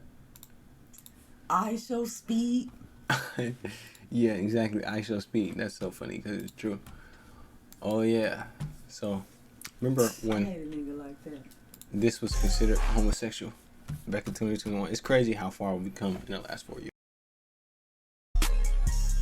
Yeah, brand new product. Yeah, I'm trying to get that. Yeah, I'm trying to get that. Yeah. So do you think this is gay now that we live in the post NLE Chopper Milwaukee dance I enjoy a good twerk, so you know. Yeah. You know how I'm with the shits. Bobby Shmurda got a... Yeah, they was clowning his ass, though. Apparently, he tried to sign with RN. They tried to get him to leave his deal, but he was still in the deal. You can't try to leave your deal when you're still in the deal, and he just got stuck in the limbo, and now he got dropped by both labels. Didn't he buy out Megan? Yeah, but when she had to like publicly break up with the label, you know what I'm saying, and like backstab the label. He wasn't trying to backstab the label, you know what I'm saying. And because of that, they cut his water, unfortunately for that nigga. Oh yeah, this is very funny. Damning new report about Harvard produced by Harvard that puts the spotlight on Harvard students as the problem. It's a group called the Classroom Social Compact Committee. They produced the report. It found that far too many students at Harvard don't do the reading, don't feel able to speak up in class, or skip class entirely. But that rampant grade inflation allows them to sail on through like everything's great. Most explosively, according to the New York Times, quote, many students graduate without having benefited from talking very much with their teachers and peers, and they stay stuck in ideological bubbles, unwilling or unable to engage with challenging ideas. That's explosive, of course, because conservative critics have long argued that Harvard and other elite institutions have become these sealed bubbles of liberal bias. And as the New York Times itself notes, quote, even before President Trump took office, the Harvard Group's report seemed to acknowledge that their critique had merit. This caught my eye for a million different reasons. One of them is, if you're a parent paying tens of thousands of dollars in Harvard tuition, how do you feel about your kid not going to class, not encountering challenging ideas when they're there? Yikes. Especially since it's coming, like you always say, Nate, the call's coming from inside the house. Right. They're putting it out on themselves. Yeah, they are. They're trying to change now. Some of the things they're doing is taking attendance now in classes. They're trying to institute a rule where everything said in class stays in class, so you can't run around campus and say, you'll never believe what so-and-so said, and embarrass kids so that they can have like a real intellectual, honest moment and learn in class. A damning new report about Harvard produced by Harvard. All right, so what do you think about that? I can believe it. I can believe it. Because I was gonna say, you see, old boy, thesis.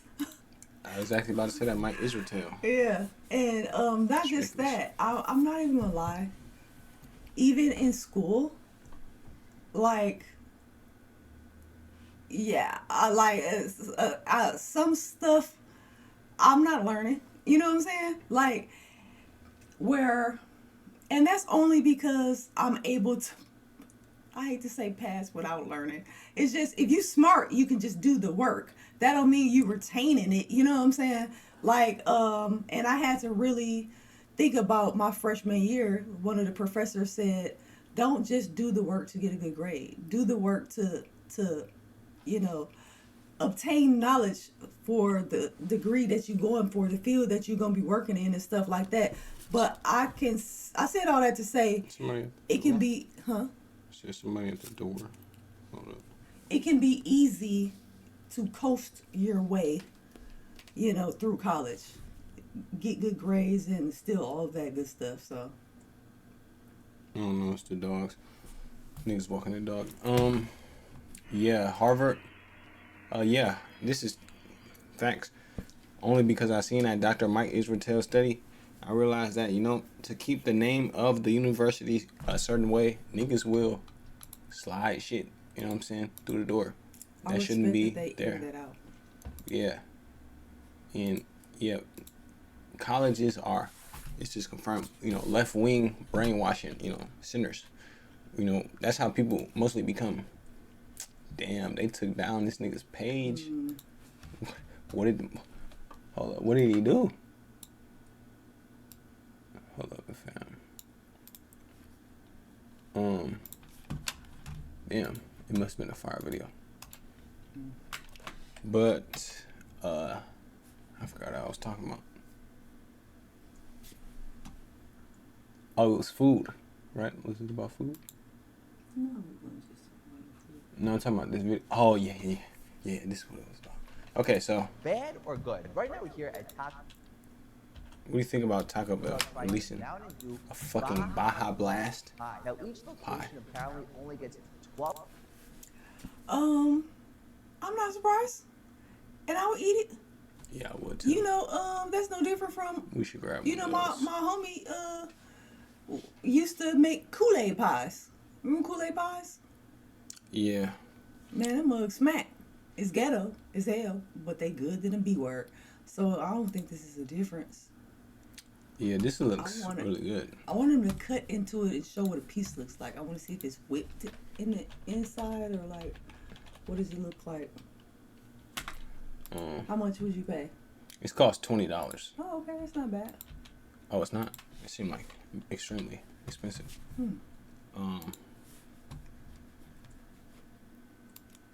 What is it, a cheesecake or what? No, I think it's a cream pie. Pick up the whole goddamn thing and... Yeah, I would have did the same thing if I was him. What? Look how big it is. This is the best way to eat these type of cakes, is to pick it up and grab it like it's literally peak. No, you're not even tasting the good part. You taste the good part. Yeah, you're right. It's not as good as slicing it, because when you slice it, you can enjoy the whole thing slowly instead of eating it so fast when you do it that way. But doing it like that with the fork, that's really good as well. Was it like an ice cream? See, I want to enjoy it. I had to let it thaw out some. I don't want to get, like, you know, freezer burn and all that. I mean, you know what I mean. This is fire, man. I like his opinion. He used to have good takes. I wonder what the calories are on that. 2,500. How many slices does it Pie, serve? biblically accurate. As much as you can slice it into. I mean, what does it say? So at its finest. Oh, and it comes with instructions. 1 out of 8, $3.20 for each. Oh yeah, that's Cut frozen with a warm, wet knife and thaw in the fridge for 30 minutes. Because God forbid our fat assery is hindered in any way. Not the good cutlery for this. A perfect slice, if I do say so myself. And now I'll let this rest for like 30 minutes. Okay, so it's kind of maybe been 30 minutes. Let's see. Ooh, super sticky. It didn't want to come off. You want the first bite, little jackass? Here we go. Okay. Ooh, that is damn near refreshing. I don't even know what to compare this to. It gives you like lemon meringue pie, but also kind of like a lemon sherbet. It's bright, it's vibrant, a sugary sweetness of the crust. That fruity, citrusy, almost, almost like ice cream pop of the filling, and then a little bit of cream to just round it out. We need to grab these instead That's of that what one. I was thinking. Instead of the other one. Like how he was describing it, that's how I was thinking it was said. I want to do it, give a little heat right here, you know. Yeah, probably do. It's probably good as a bitch. What's it called?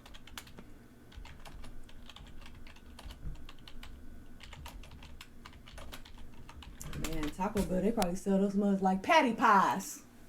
Patty! Yo, these niggas don't got like an end date, nigga. When is they gonna, I don't know when they gonna get rid of this shit.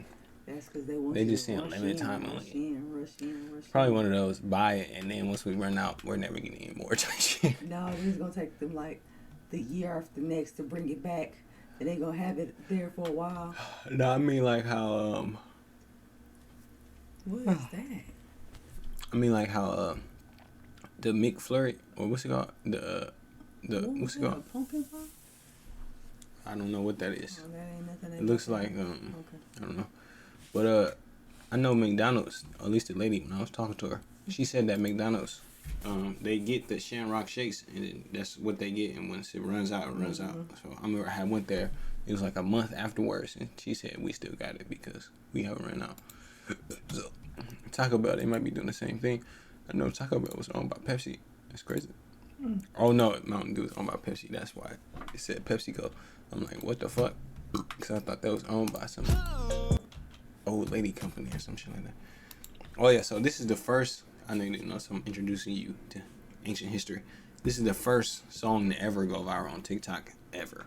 Well, TikTok, that means non-musically, so we're not talking about fucking Jacob Sartorius. We mean TikTok, not musically / TikTok, which it was in 2019. And then 2020, I think it officially just became TikTok. They dropped the musically. Did you hear that? Who's that? Fousey? Yeah. I'm talking about, is this Fousey's song or he just showing people? Oh no, it's just this random dude and his girl. They made the diss track on Mia Khalifa. It was called Mia Khalifa. It was so fire. It was like peak. It still is peak. It's like a 10 out of 10 song. The nigga was going crazy. Oh yeah, we already watched that nigga. Oh yeah. It was okay. You gotta hear the whole song. Hold up, wait. Let me play it, cause you don't understand how fire the song is. If you wouldn't have said it's okay, then I would have just skipped it. But you had to say it's okay, so I gotta show you that it's actually fire. Oh shit. You play with them.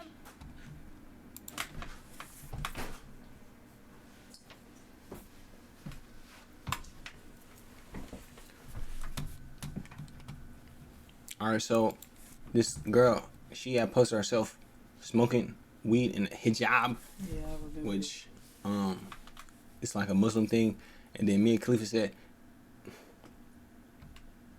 and then it's funny because, you know, me and Khalifa was wearing hijab while she was topping off, what's that nigga's name? Shine Lawless, you know what I'm saying? So, you know what I'm saying? My nigga was out here, you know, giving top with the hijab on in the video where she was pretending. Yeah. I don't know if I should get all the way explicit up on here, but you know what I'm saying? She was pretending that she was related to... And basically the girl, she made a diss track off her about this because like, nigga, what? But I don't know if this is real or this is a fake tweet. Alexa, stop. But yeah, she had to come back, and then her and her boyfriend released this diss track. This is a fire song. This was the first song. What do you think about that heat? You know what I'm saying? That was just bless your ears. It was hot, you know, but I have a question. This came out in 2018? Oh my God. Never mind. What, 2018. So this was musically TikTok. Like, why? Like, did he just hop into her business? Or, like, is he Muslim and he feel disrespected This is girlfriend. that she did that? This is bitch. Oh, that's his girlfriend who was doing that? Yeah, this is his girlfriend right here. Yeah, that's his girlfriend, but who they dissing? Me and Khalifa. The one who you said at the beginning, right? Her, right? No, me and Khalifa is a porn star. You didn't know that? Oh, no. Damn, I guess you're not tapped in. That's wow. Not to certain. Yeah, but she's like the Beatles of pornography. You know what I'm saying? She's like the biggest porn star ever of all time. Probably ever. in your time. In my time, it was different. You know. No. Of all time. I never heard history of of the it. world. That's because you're not tapped in like that. You know what I'm saying? You're not on the team. I guess, you know, it's many different tags. Depends on what the tag is, I guess. This is me. I know you've seen his face before. Yeah, she looked kind of average. I can't say for sure. You funny. Maybe I would have to, see her or something. I don't know. Yo, but she's a porn star basically, and I can't believe you don't know who she is. Like, what? This defeat the whole purpose. We should have said that after the video, but yeah, Shit, I didn't know. It don't so say basically, porn star X, Y, and Z. You know? Oh no, that's like me being like, yo, somebody made a diss track on Michael Jordan. You know what I'm saying? But I'm not even gonna lie. Like, I don't even know. I don't be knowing people's names. Just like raps and shit like that. I don't be knowing people's names. You know what I'm saying? It's only a handful of people who name I know who I actually will type in and not just find something to watch in the tag that I want to watch, whatever. But Mia she was doing a porn video. She was wearing a hijab while she was getting bust down by this nigga named Sean Lawless, who was a porn star. Regular people. And, No, she was. I'm like, what the fuck? I think she made like 7, 8 videos or something. Like, she's the biggest porn star. She has like 10 videos. Like, it's crazy. She's the go-to. She's one of the best to ever do it. Like, top 5. But yeah. So we have some really great shit. So what do you think about this? Would you try this? No, we invented burgers. You know what I'm saying? So what did you try this? I'm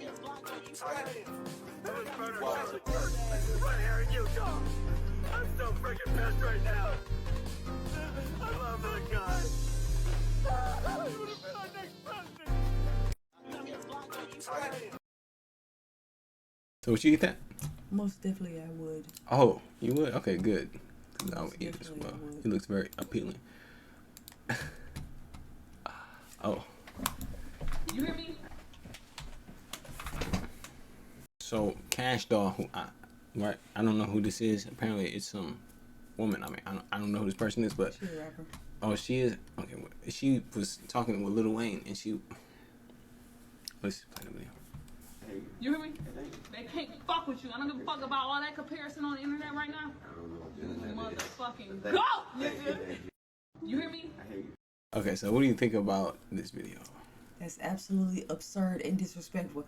I had to watch this video like 3 times to understand what the fuck was going on. At first, I thought that this was somebody in a Halloween costume, like on their knees, like pretending to be like Roscoe from Martin or something like that, you know, and then, you know, I had to see, oh no, this is a real person and those are their legs and his feet down there. And this is a real person, not just leaning down, but bending down. Yeah, you know, if you with met her Lil Wayne, knees if you met Lil Wayne, you could probably do the same thing. squatted to have a conversation, to be face to face with this nigga. I thought the nigga was 5'5". He is 5'5". So how the fuck tall is she? Don't the bitch got on tennis shoes? Maybe 5'7", 5'8". Well, she don't have to do that. That wasn't called for if that's the case. She treated a nigga like the nigga 4'8". He looks 4'8" here. I'm 5'7" and I dated a nigga that's 5'5". Never have I bent down, leaned down, or leaned over to talk to the nigga. Let me look it up. I just talk to the nigga and talk to the nigga. My girl, look at her back. She got her back arched, knees bent, leaned over. It says she's 5'4". Even 5'4". So if she's 5'4", Lil Wayne is 5'5". See how tall Cash Doll is. Yeah, it says 5'4". Bitch gotta be about 5'10" then. Because the fuck? Oh, she's 5'7". That's what she said. I'm 5'7". Yeah, she's the okay. With that being said, Then if you were talking to a man who's 5'5", you said, yeah. Damn. So he would lie about his height. That would mean that he would probably release like 5'3". So I don't know what the fuck is happening. One of them niggas is lying about her height, but yeah, he's a short nigga. He must be 5'3". You know what I'm saying? Gotta be. My boy giving Mary J. Blige, Lil Kim, 5'1" type shit. To me, he giving Mini Kevin Me. Hart. Oh, hilarious. Yeah. Oh yeah, it says 5'5" on Google. So yeah, but yeah, man, she right, man. Lil Wayne, he's the GOAT, man. Carter 3, that's the GOAT rap album. She signed him in that position. Yeah, but she was just speaking facts. You know, I mean, she was I like, know she I gotta was, speak but facts. She's like, no, look at me in my face. It's ridiculous. Let me come down to your level. I can't believe. All right, so you know so look at this. So this kid, he's buying GTA 5, PlayStation 3. So I'm sorry, because he's too young to buy it. So 2013 is when this game. It's here. I can't believe it's finally here. 70 years, and I'm still waiting. I thought I'd see it before well, guess not. Good evening, I'm Alana Rivers. In gaming news tonight, the long-awaited Grand Theft Auto 6 has been delayed for the 67th time. It's here. I can't believe. Do you think GTA 6 will ever release? It didn't.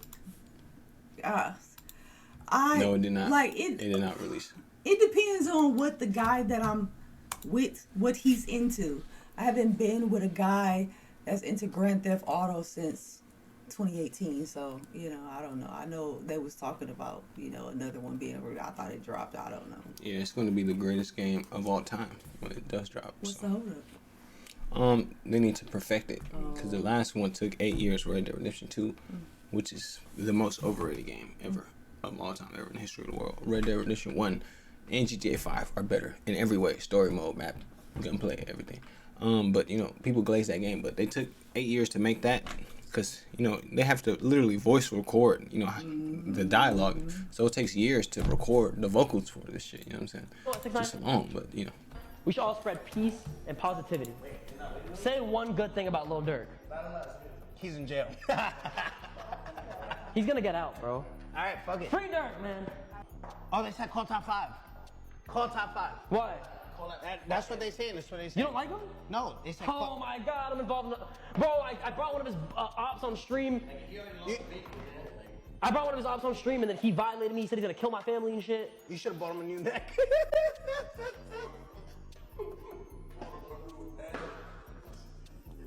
Which app? What are they saying? They said call top 5, call TJ. Oh, we should have went to Chipotle. Why? It's down the block. Should we go to Chipotle? Survival tactics at Chipotle. Okay, after this, let's eat this first. Yo, let's go to Chipotle and do a fucking survival mode. What is that? If we can go inside or leave him safely. Why would we not be able to do that? Huh? We're safe. TJ almost died. Bro, that's my favorite rapper. You know what, 6ix9ine? We should all spread peace and positivity. Say one good. 6ix9ine, he signed a new record deal, which means that he has to stream for a certain amount of hours. So he's streamer maxing right now. He's going on all the streams. He went on the stream with Neon. It was really great. It was really great. I need to finish watching it. But what do you think about that? Yeah, I don't know why he keep talking about. I guess I gotta see the situation, the Chipotle situation. Oh, if you call him a rat, he's gonna diss you forever. But if that's his favorite rapper, then wouldn't he know about the Chipotle situation? So when 6ix9ine started talking about it, wouldn't he automatically know instead of acting like he walking into this trap and now I'm gonna get in trouble. Yeah, he must not have been paying attention. Oh. He must not be tapped in. He must be I don't know what he be doing. He be doing a lot of shit. So a lot of people on the internet are racist against Indian people. Yes, they are. They are. It's like a really big thing. Wow. So apparently these cookies are made in India. Niggas start losing their minds. By the way, I don't think that's just how they were. Oh, it's made in India, therefore it's bad. You know what I'm saying? I don't think so. But look at these videos.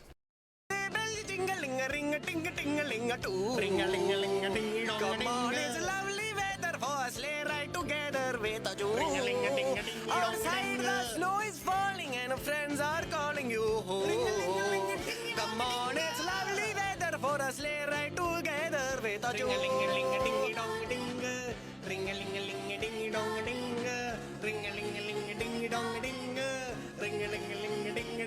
Puedes ir por las tuyas a tu tienda favorita. Ross, Burlington, Target, Safeway, entre otras.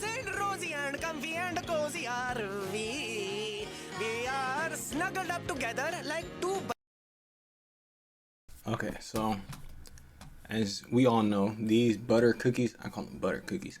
Butter cookies are, just perfect. You bite them to them, you taste butter. They taste good. They can't taste bad. They're just perfect, and they are made in India. So because of this fact, niggas are like, oh, no. As you can see the video, right? So this is the process, right? You see the end process, and then they show the alleged creation. I don't know if this is right? So they pour the water, or they pour the mix in there. I don't know what this grease is doing, but this is the mix. He's using his hand. And to be honest, some Indian people, let me not say that, some Indian Americans who come, or Indians who leave India and come to America or Europe, and they be like, oh, well, you guys are making us Indians look bad by showing the street food. That's not really how. You can't show reality of a place and be like, oh, this is making us look bad. It's up to y'all to show the representation, and y'all do got representation because T-series, the Indian movies, it's other Indian culture besides this stuff. It's just not as prominent on the internet because it's an Indian side of the internet, and it's on the regular side of the internet. This is what we see from Indian people, shit like this. But I'm gonna be the guy to say it. I don't care. I don't care if that nigga was using his hand. I don't care if it was dirty as fuck when they was making it, quote unquote. I don't believe that it was because American companies, that's an American company that they go and they look at the manufacturing of everything themselves. They would make sure that it was straight if they were going there. But even if it was, nigga, do you understand how fire those butter cookies are? But that's what I gotta say about that. But there's been various, multiple different videos of people in India making cookies, and they've been saying that these stuff cookies. So what do you think about that? I think Christmas this cookies is absolutely disgusting. What? My guy was fucking barefoot. They using their goddamn hands. Now, I don't have a problem with some people using their hands, but it depends on what you look like. My boy looks sweaty as fuck using his goddamn hands. Dude washed his hands in the water and then took that same gray ass water and poured that shit in there. Hold on. Look, he barefoot. My boy, look, he's sweaty as a motherfucker. You know what I'm saying? Serious, Yeah, he is. Yeah. And you know, that's just look at that. But with they inserted that clip in there. That was in a part of the same cookie making process. But with all that being said, I'll still eat them goddamn cookies. Exactly. I'm still eating them cookies. I'm still eating. I don't care. American company, and they went over there and they seen, or whatever the case may be, if they did or if they didn't. I don't care if they saw it and everything was up to par and they ain't been back to check in 5 years, 10 years, 12 years. I hate to even say it. Everything that I watched in that video, none of that would make me stop buying them cookies. Yeah, not at all. I'm sorry. Exactly. Niggas are tripping. If that's the process, and them cookies is as good as they are, with that being the process still, I got to have them still. Yeah. Yeah. I think care. this might actually be the because I keep seeing the same video. I really don't care. I don't. But yeah, exactly like what? I don't care. They taste good. I don't care. That's all that matters. At the end of the day. So. Okay. So. I have to go to the store, you know. You want?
All right, that was episode 15 of the Legendary Duo Podcast. Amazing.